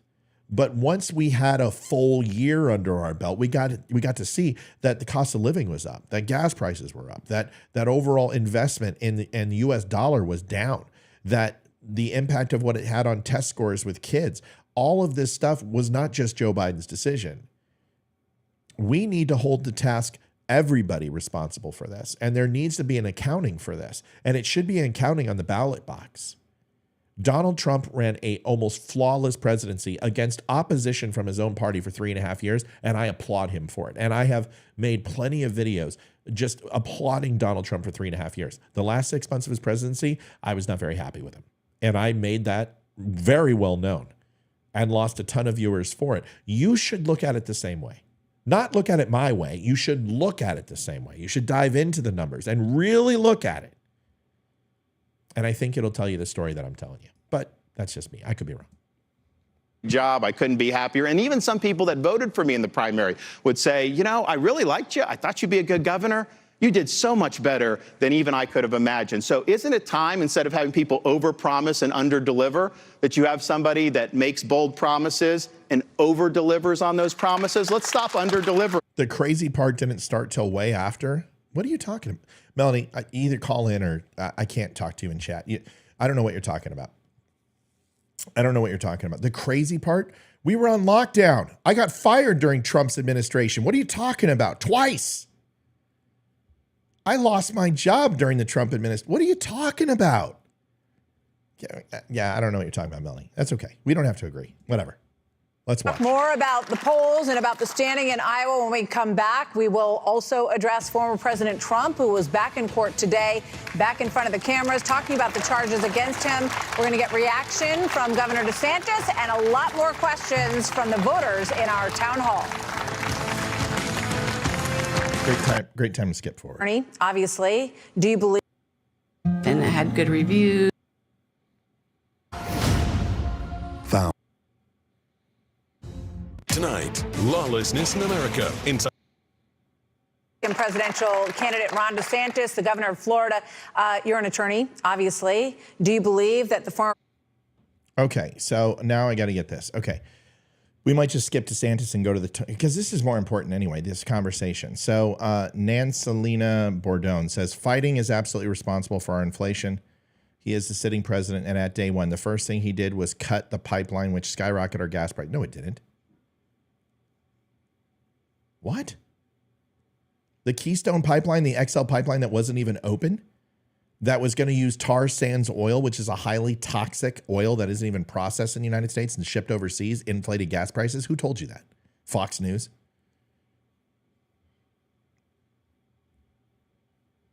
He didn't shut down Keystone pipeline. He shut down Keystone XL pipeline, which once again was going to take highly toxic tar sands oil from Canada, deliver it to Texas, and was going to be shipped out on vessels to be processed overseas.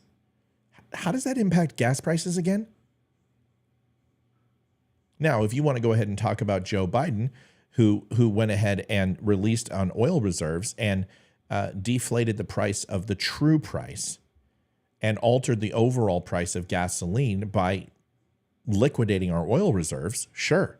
If you want to talk about Joe Biden that took leases inside oil-rich areas and only allowed non-new leases to be drilled or empty leases to be drilled, or devalued the overall process because it wasn't worth it for these drillers to go into these leases that were already 90% exposed and drained, sure. If you want to talk about him exporting overall our oil and talking to third world countries like Iran and South America to bring our oil and import it back into the United States, and even Russia to make up for his horrible decisions on limiting production of oil in the United States, sure, yeah, you're absolutely right. That does impact world prices. Of course it does. Considering that the American dollar is tied to OPEC and tied to the oil industry and tied to the Middle East because we no longer use the gold standard and the silver dollar, of course. Of course. But the XL pipeline, or the Keystone pipeline, XL Keystone pipeline, had nothing to do with gas prices. And that has been one of the biggest lies that Fox News has been pushing. And I debunked that a long time ago. So no, that's not why gas prices went up. It is not a natural gas line, okay? It wasn't used for crude oil. It wasn't a petroleum-based line. Tar sands oil, highly corrosive, highly toxic, not processed in the United States, was going to be shipped overseas. That is not the same thing. Now, did the 5,000 jobs for building it, did that stop it? Yeah, but this also went through a water table. And I'm not an environmentalist. I don't care. But what I do care is about clean water. And if I happen to be that reservation and they were going to put a pipeline through a water table, I would be concerned. We live on a water table right here where I live right now. If they were going to go ahead and put an oil pipeline in there, okay, I would be concerned. I'd be concerned. I don't want that shit running through my water table. I'm not even an environmentalist, but I know that much. So, you know, with all due respect, and there's nothing but respect for your comment, because I think it takes a lot of of moxie to make a statement. But I completely disagree with the second portion of your statement. Let's get to the third. Problems on our international transports for products, which skyrockets the price of our goods. He's been in office for 3 years. He should have had a plan regardless to what Trump did. Well, sure. Yeah, but that's all. But you openly acknowledge what Trump did too. That's fine. That's all I'm saying. I'm not defending Biden. But I'm not going to sit here and pretend that Donald Trump, every decision that he made was perfect, because it wasn't even close. And I'm not going to sit here and pretend that Joe Biden didn't absolutely compound and add to the fact. The number one thing that we need to be concerned with is the frivolous spending from both presidents, without balancing the budget, without cause and effect, without having the receipts, which is allowing billions of dollars to be stolen from the U.S. government through PPP loans that these companies falsely claimed, including a company that I worked for, 2 of them. Falsely claimed labor hours and personnel, falsely claimed my employment, and I didn't receive a nickel in reparations for the damage that it did of taking away my hours and taking away my salary and reducing my pay. They took money from that to help their companies and did not pass it forward to the employees. I swear to God, when this cracks, when somebody actually files a class action lawsuit against the United States government and these individual companies, it's going to blow you away, because I get to see those numbers.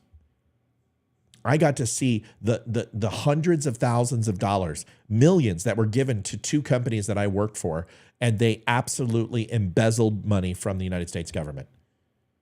They stole money from the United States government. They received PPP loans retroactively based upon their employment numbers of people they let go, so they could hire those people back, or at least give them retro pay for what they did, and they didn't do it. These 2 companies that I worked for. So if you want to talk about what really caused this problem, it's hyper printing of money creates inflation. You stimulate the market with money that has no value and no equity, and you devalue the dollar, which drives prices up. That is inflation in a nutshell. And anyone that's going to sit here and tell you that printing money wantonly with absolutely no accountability does not impact inflation has not spoken to any economist ever. I'm going to listen to people who actually understand economics. Thomas Sowell is one of them. I'm going to listen to people who are Rockefeller minded, and I'm not going to listen to the people who are, Mr. Rogers minded. Yes, absolutely. You can sit here and focus on individual policies that Joe Biden did and Donald Trump did that impacted our economy. Yes, and you can make a case that there was good and bad. But what you can't do is say that they both did not spend in a time when anyone can tell you we should have trimmed. We should have allowed these businesses to open up. We should have secured our elderly. We should have secured the people who are vulnerable to these type of sicknesses and upper respiratory disease, diabetes, who were overweight, heart disease, cancer. Yes, just like we do every flu and cold season, we should have hunkered down, bought a shit ton of hand sanitizer, and locked our most vulnerable away, like we do every year during cold and flu season. The same thing we're doing this year. There's a lot of crazy shit going around, and there are people who are susceptible. We're not locking down, and there is some violent stuff out there. I've caught it twice, and we're not locking it down. We didn't lock it down for H1N1. We didn't lock it down for the first SARS and COVID strings that came through in 2001. We didn't lock it down for bird flu. We didn't lock it down for swine flu. I don't know what to say. Tuberculosis kills 1 million people a year. We don't lock it down for that. So I'm with you. There were decisions that Joe Biden made that made it worse. I'm not saying that. What I'm saying is for people who punt the ball and say everything that Donald Trump did in our economy was perfect during COVID. You're wrong, and you know you're wrong. There are decisions that Donald Trump made by putting Fauci in charge of our country's decision from an economic standpoint, from a morality standpoint, from a spiritual standpoint, from a medical standpoint, from an economic standpoint, that were wrong. I didn't vote for fucking Fauci. I voted for Donald Trump. And every freaking day, that guy would get up there and tell us what we're going to do. Now, we got to go ahead and slow it down. 14 days for the cure. You got to wear a mask. You don't wear a mask. You wear 3 masks. You wear 1 mask. You get the shot. You don't get the shot. You get 2 shots. You get a booster. You get 5 boosters. You go ahead and get a free hamburger with your booster. But we're not going to address the biggest issue, which is obesity in America and heart disease. And that exercise and good diet might be the way to get through this and not have an effect on you. But there are an age of people who are being affected by this, and those people need to be taken care of. The morbidity rates with people over the age of this, with this BMI, are going to be more impacted than kids or younger people. And I think, I got water. I think we have a responsibility to do something. Thank you. To do something about the underlying cause and the one connective sinew with COVID, which was that people were completely, had underlying conditions or were horribly susceptible to this because of their lifestyle choices. That would have been nice to hear. We didn't hear it once. We still haven't heard it. That's my point. Okay. All right. Let's play about 5 more minutes, and then we're going to close it out. Holy moly. It's from late. Prosecution in these cases because he was president of the United States. You know, I'm not exactly sure, because I think it's kind of a novel issue. I think the D.C. Circuit will rule against him. I mean, it's a liberal circuit, and I think they're going to hotwire this thing. But I think it raises the issue for Republicans is, what do we want the 2024 election to be about? Because, you know, if Donald Trump is the nominee, the election is going to be about legal issues, criminal trials, January 6th. It'll be a referendum on him. Melanie, I don't know if you're responding to me. Go and look at the stimulus bills and the PPP loans, and go and look at the vote for those. Tell me what you find, okay? Because Melanie, you've been watching my show how long? That I even have to remotely like poke you on this and prod you on this shocks the hell out of me. You know better with me. You know better. Come on. I think we're not communicating. It's my fault. I'm just not communicating effectively. That's got to be what it is. So I know you know what I'm saying. I'm not blaming Trump. I'm not blaming Biden.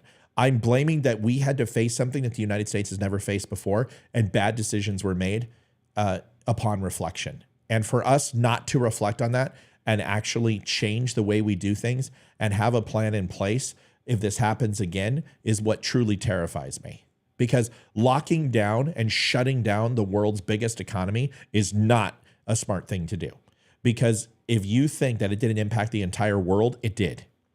And that's not Biden's burden to bear alone, and it's not Trump's burden to bear alone. It is a simple reflection on the United States government and how we handled something completely ineffectually, completely blundered, literally threw spaghetti at the wall to see if it stuck. That is not how you formulate policy. You formulate it with experts. You have predictive models. You forecast. You have a recovery plan. These are the things you do. These are the things that we did not do. We made rash decisions. We overreacted, and we completely did what was nonsensical to the betterment of our future, our present, and honestly beholden to the things that we should have done based upon the past. We didn't do any of that at all. It's the way it is. And we need to do something about it. A lot of these issues that are not going to put us in a position to hold Biden accountable. Biden will be in the basement, and it may not even be Biden. They may sub him out for someone else. I mean, we know that that's a possibility. Either way, it lets the Democrats off the hook. I think this election. All right, Melanie, I'm done addressing you right now because tonight we're not going to agree. My school was open. Melanie, I didn't know that your school housed every human being in America. Thanks. I didn't know that. I didn't know one school, every kid went to one school. Okay, but you can agree that just because your school didn't shut down, that's not indicative of a national scope and a national outlook, okay? Just because your state had a backbone doesn't mean that the rest of the country did. It doesn't mean the rest of the union followed suit. In fact, most of the union followed a prescriptive plan that was antithetical to yours. So, come on. I don't know what's up tonight. So let's just stop. Either call in or I got to stop addressing your comments because I'm not getting frustrated. This doesn't make any sense. This isn't the Melanie I know. This is just somebody who's got a bee in their bonnet and wants to argue with everything I say. I don't care if your school didn't shut down. That had nothing to do with the U.S. economy and the education of our children, because every single study shows that most people did. And the ones that did, our kids are suffering for it. And for you to sit here and say, well, my school didn't shut down, it means nothing to the conversation. It is anecdotal and it's completely baseless. Who cares? No school should have shut down. And if one school shut down, it needs to be addressed. Kids were not the target of this virus in any way, shape, or form. And every number said that they shouldn't be. It was school teachers who were terrified, who had unions and fell on the backs of their unions. As subway workers went to work, as police officers went to work, as nurses went to work, the teachers were fucking cowards. And the teachers were like, oh, I don't want to go to school. I don't want to get it. And they bought into the hype, and the union shut these schools down. And it was an absolute overreach of power.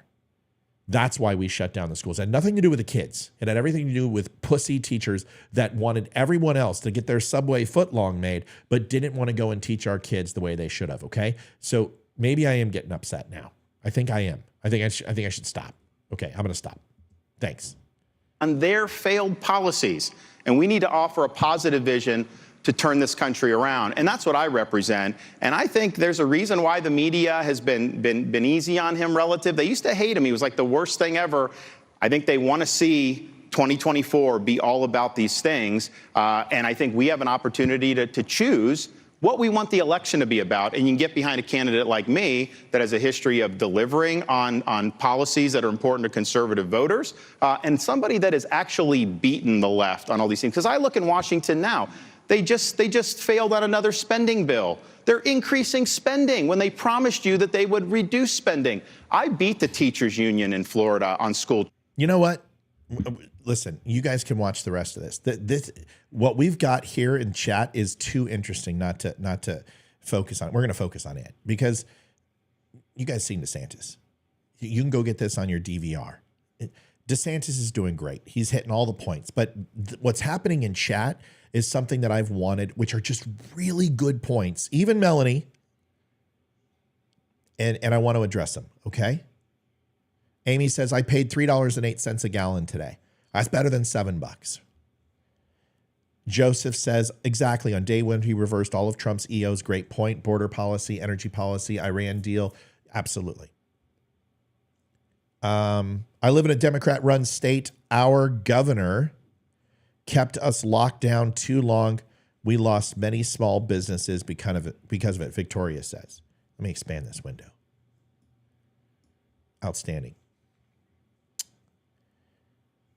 Trump was doing well until Trump was doing phenomenal before COVID came out.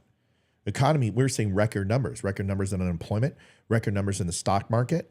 Overall wages were up for every single demographic. Unemployment was up for every single demographic, women, Asian, Hispanic, African-American, even white. Crime was down. I mean, everything was better under Trump. I'm not going to say it wasn't. And then COVID hit. And I'll be honest with you, when I heard 14 days to flatten the curve, my asshole puckered. I felt like I was a choir boy in Catholic Mass.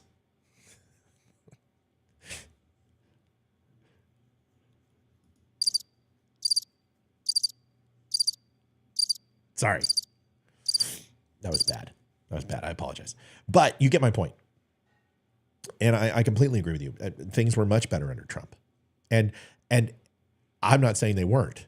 I'm just saying the last 6 months of Trump's presidency was a complete kerfuffle. And there were things done in COVID, specifically the spending, the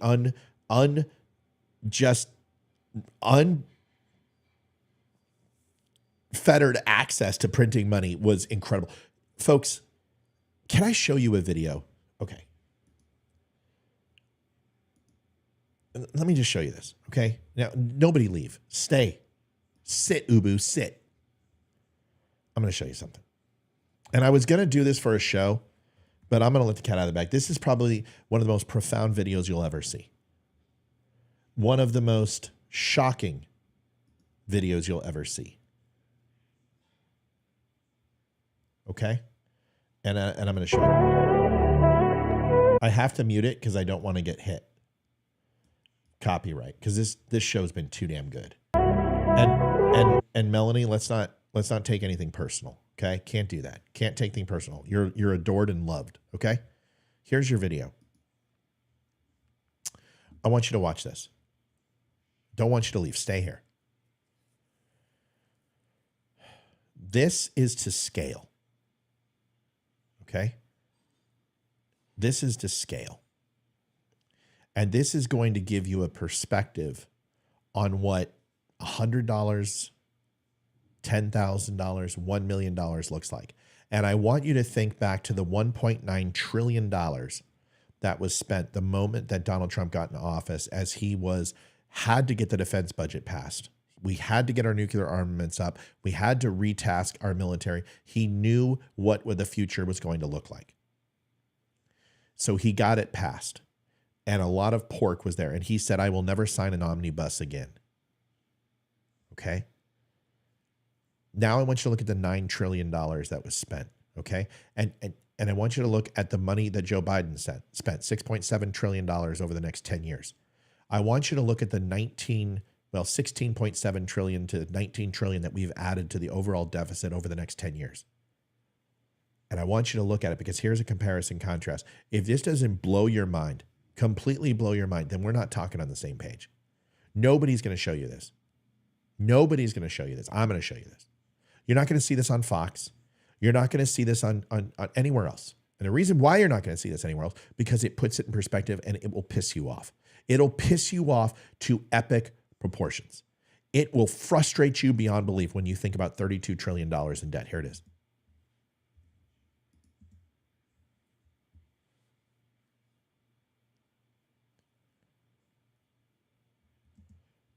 That's $10 million, size of a briefcase.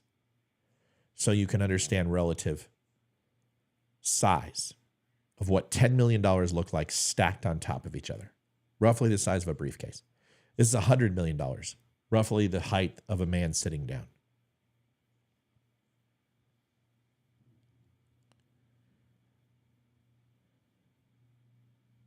Are you starting to understand? That's $1 billion. That's $1 billion.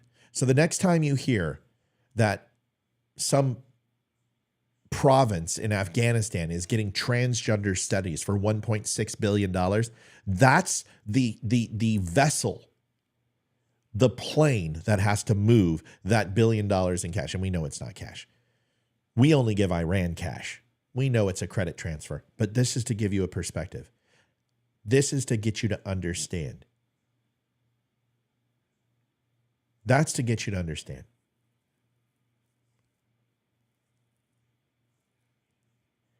You could give every single person in the United States $3 in their wallet. Right there.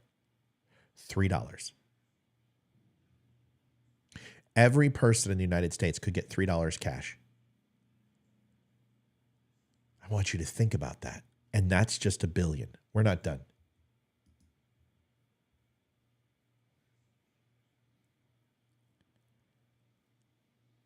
That's $10 billion.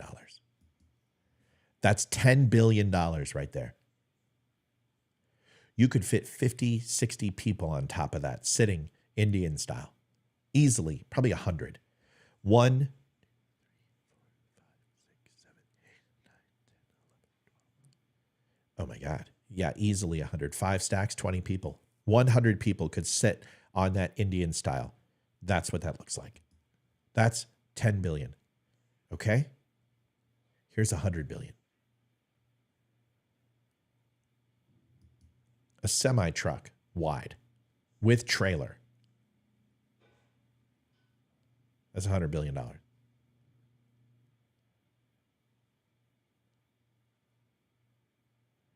That's $1 trillion. The last scene. That is $1 trillion. If you look at it, I'm covering it. That's a building. That's the Prudential building height. That's $1 trillion. Times that by 32. An aircraft carrier could not fit $32 trillion on its deck. 5 aircraft carriers could not fit $32 trillion on its deck. You could put it on all levels of an aircraft carrier and still not fit that amount of money. Don't sit here and tell me that anybody did well during COVID. Don't sit here and piss on me and tell me it's raining. This is the amount of money that we annualize and pass. And we did this multiple times during COVID under Donald Trump's administration and under Joe Biden's. Don't sit here and tell me that anyone handled this well. We printed so much freaking money that we will never recover. Now, how do you feel? When you see this, now how do you feel? Holy crap. I promise you the comments are, I don't feel good. I don't feel good about this. And you shouldn't, because there's nothing good about this.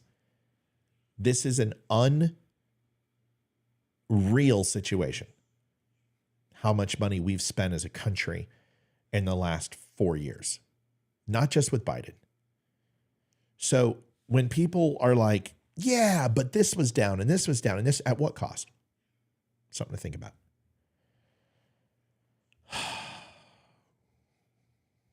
See if there's anything else. I'm going to read the last questions and then we're going to go. Yeah, the Forbes report that there's a record number of new millionaires and billionaires. Of course. Of course.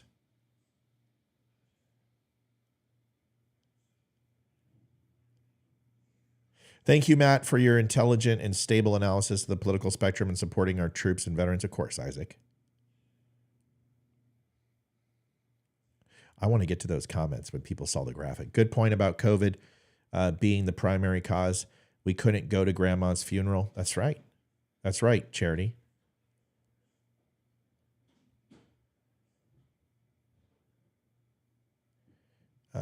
I've literally had to decide shelter or my insulin, Amber says.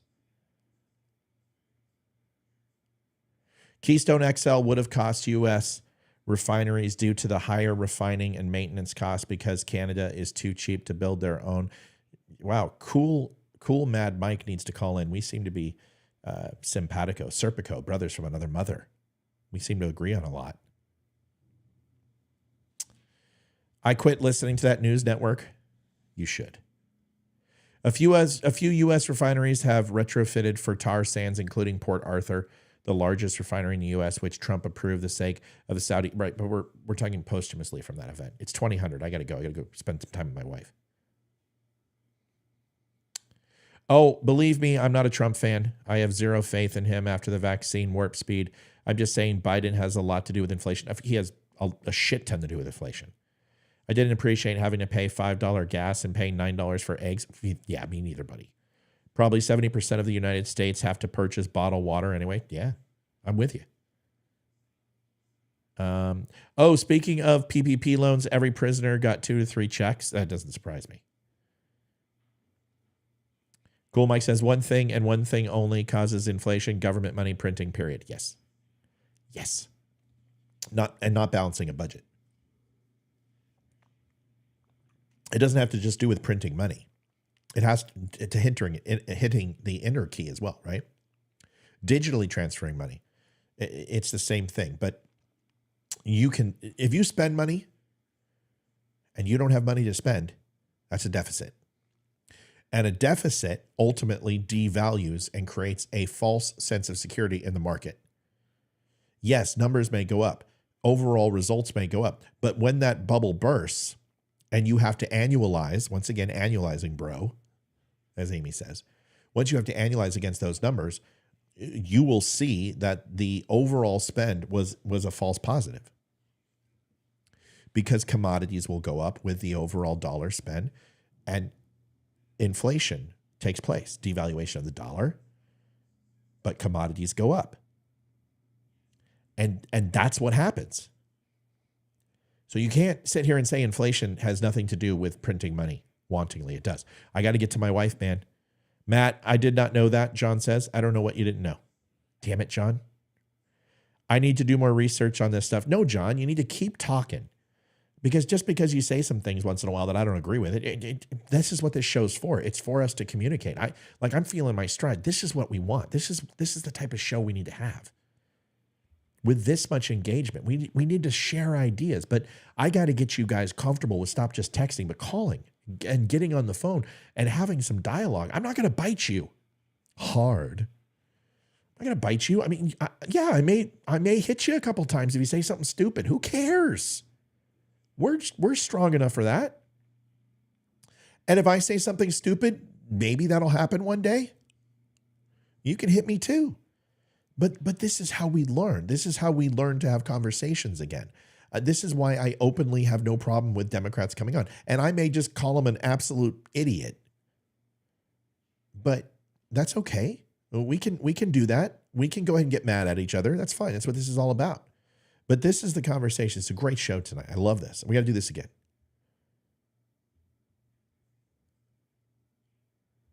I'm reading comments.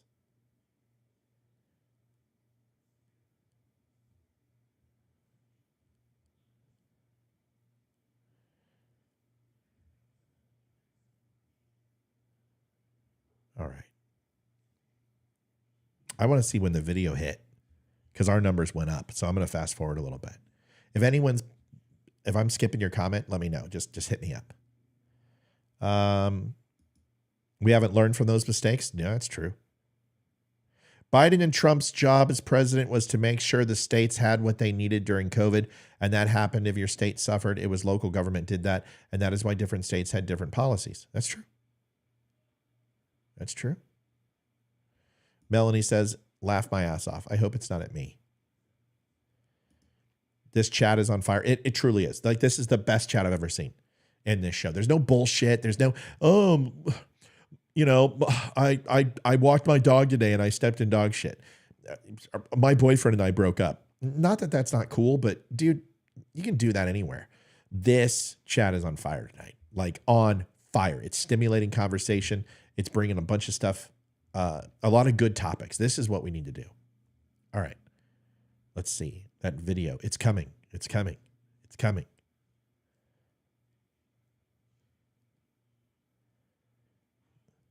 The numbers aren't possible to comprehend. We must address the internet interest on the debt. Yeah. Yeah. Wow, that's crazy. Thanks, Matt. We need the visual. I'm going to make a shareable version. Utah, get me too. Absolutely. I guess I hold every branch of government to accountability, not just a president. I don't even hold Biden 100% accountable. I'm talking governors, mayors, Senate, sure. Then the school boards and the local government, because they have control over their states and cities. I just don't like to blame Biden for the same thing. Sorry if I mistexted and didn't describe. No, Melanie, you don't have to apologize. You're adored. I'm done with that shit where I just get mad at people for having an opinion. Now, if it's some loser who's trolling, I mean, I'm going to blast them in the next week. But no, you're a regular. You're fine. So $1 trillion would take up several acres. Yeah. Well, I don't know about acres. 32 trillion certainly would, based upon the graphic. That's crazy. How much does an aircraft carrier cost? A lot. 150 billion? I don't know. I'm pretty good at guessing stuff. Let's find out. How much does an aircraft carrier cost, Siri?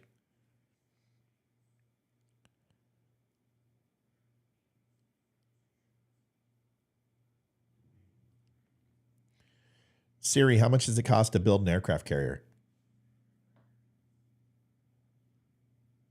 3 to 6 billion. I didn't know. I know it's a lot of money per day. 3 to 6 billion. Yeah, I guess 150 was too much. Maybe that was entire fleet over existence. 3 to 6 billion sounds a little light. That sounds a little light. I don't know if that's true. That sounds a little light to me. Can I be honest with you? Let's look it up later. When was the last When was America's last balanced budget?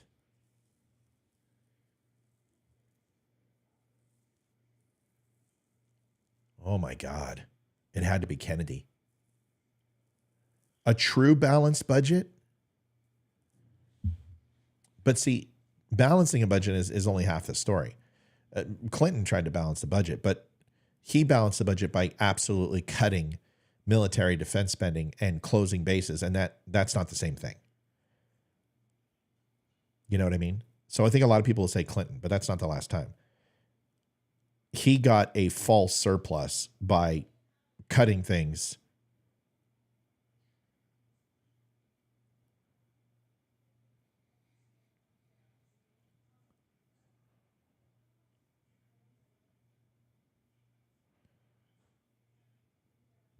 Last time budget was balanced. Let's see.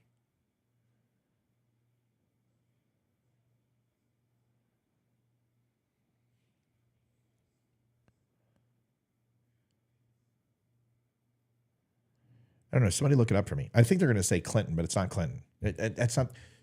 Clinton had a surplus, but once again, that surplus was by cutting billions out of the defense budget. Thanks, Michael. Appreciate it.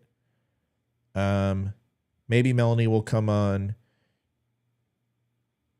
Oh, Matt, it's hard to feel comfortable on the phone. I don't care. I don't care about your comfortability. There's no growth in the comfort zone. I don't care. That's a coward's response. Do you think it's easy for me to do this? You think this is easy for me to stand up against, 10,000 people in a stadium? You think it was easy for me to do this on a mini Ted Jr. talk? You think it's difficult? Or it's easy for me to do this on people's shows and to put out something that millions of people interact with? Yeah, it sucks. It's hard, but who cares? Suck it up. What's going to happen to you? What's the worst thing that's going to happen to you? What's up, baby? All right. $13 billion was the Gerald R. Ford.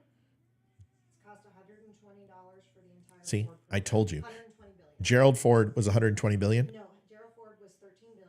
Yeah, but the entire project. The entire Ford project was $120 billion. $120 billion for Gerald Ford. I told you it was up there. There's no way $3 to $6 billion for an aircraft carrier, because I can tell you I can tell you an F-35, those certain Tomahawks are, I can't even say those things, so I'm not going to. But I will just tell you, $3 to $6 billion, no fucking way for an aircraft carrier. $130 billion. I was close. I said 150. Go ahead, Livy. You're checking out balanced budget. I missed you on the show tonight. I don't have my chemo. We're almost done. It was just a really good show. It really was. Okay, so the last time it's done twice in the last century. Budget was balanced. Why don't you just lean over and talk to that mic and tell everybody? Just talk to them on that mic. Here it is. It's on. Go. All right, so it's been done twice. You got to talk into the mic. Am I talking into the mic? Move the chair. That's the chair. Yeah. I can't see. Okay, go. All right, so yes. All right, the last time the budget was balanced, President Lyndon Johnson did it in 1969. Bill Clinton did it from 1998 to 2001. Bill Clinton didn't do it. That's what I thought. It was Kennedy administration, LBJ, close enough, and Bill Clinton didn't balance the budget. Bill Clinton cut $300 billion out of defense spending and got a surplus. That's very different. So, no, that's it. But I was right. LBJ Kennedy. So what? I was off by a few years. He was killed in November 22nd, 1963. So 7 years off. Whatever. Who cares? Close enough. LBJ. It used to be $1 billion less than a B-2 stealth bomber. No way. Gerald Ford carrier, 13.3. See, it's $13.3 billion for Gerald Ford, but the overall life of the project is my point. So it may physically cost to build that, but you're talking about plans, you're talking about testing, you're talking about refueling, you're talking about fitting, all of it, staffing. I mean, carriers have a larger cost because they don't do it that way. What they do is they do a defense contract and they do it over 10 carriers or 9 carriers. That's my point. So the entire life of the contract might be 1.2 trillion, which makes each carrier divided by 10 is this. So that's my point. Mixing apples and oranges. The cost of the Gerald Ford to actually physically make $13.3 billion. I believe that. But the overall design, overall cost with testing, construction, fitting, all of it, personnel, everything is $130 billion, Olivia said. So that was my point. I should have made that perfectly clear. I didn't. That was my failure.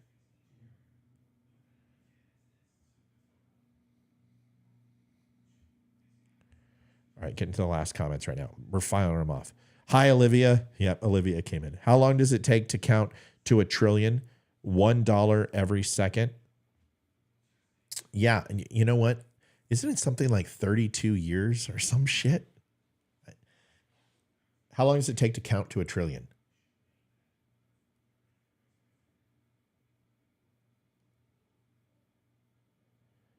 $280,000. No, 280,000.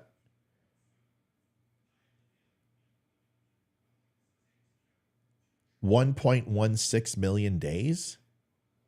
$1 trillion is 1,000 times more than $1 billion based on our calculation.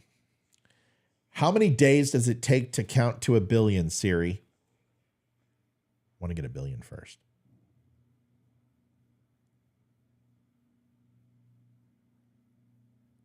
So it takes 1 year to count to $1 billion.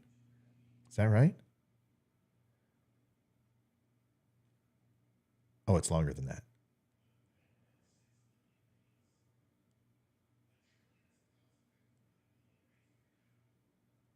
Finally, divided by 365 as the leap years, we end up with an approximate total of 31 years, 251 days, 7 hours, 46 minutes, and 40 seconds. In short, if you want to count to $1 billion, you better start now. That's $1 billion. You can't count to $1 trillion.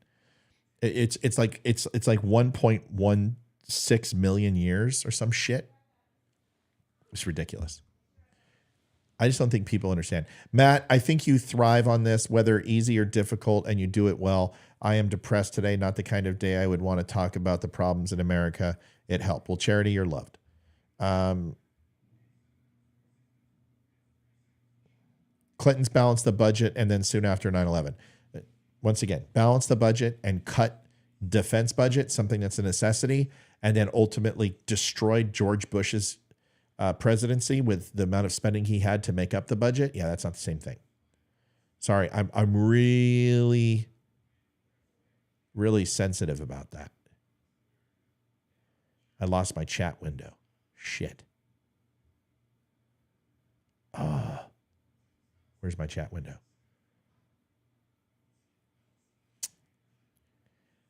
Damn it. No, that's interview chat. Window. Program, preferences, overlays, network camera, interview chat, comments. Here we go. All right, go into the last part.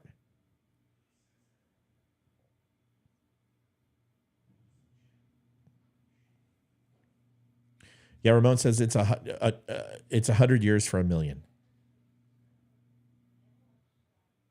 Correct. Baseline 13.3 billion. Now add up the planes and the ship too. Yeah, that's my point. Is an aircraft carrier is 13.3, but I'm talking about overall package. So I was close. It's at 150 billion. It's probably 150 billion now. All right, listen. It's been a great show. It's been great to talk to you. Thanks, everybody. It was an impromptu show. I'll see you tomorrow night. I'll have a recorded show for you. And we'll see you tomorrow night at 8 o'clock. Stop on by. Thanks for watching. Thanks for sharing. It was good to have everybody here. Go over to the Don't Unfriend Me store. You can pick up some hats and shirts. Not this, but you can get the Dumb Nation mug. And you can get coffee. You can get hoodies. You can get t-shirts. All great stuff. It's amazing. Save 10% by using code DUM10. Also, stop by thedumbshow.com. We have news there. You can get all the catalog of our videos, the podcast. Everything's there for your entertainment pleasure. Thanks for being a Don't Unfriend Me show follower. I hope shows go like this more often. I really enjoy it when there's not arguing and I don't have to cuss all the time and yell at people and shit. This is the type of show that I want. I hope you enjoyed it tonight. Stop on by next time, and we will see you on the rebound. Good night, everybody. Adjusting transmitter output. This is the Don't Unfriend Me show with your hosts, Matt, Leroy, Amy, Olivia, and Mike. Geopolitics, military analysis, and election coverage. Coming to you live on the Spreely.tv network and all major social media channels at The DUM Show. Honest, direct, unfiltered. Monday, Wednesday, and Friday at 8 p.m. Eastern. We can agree, we can disagree. Just don't unfriend me.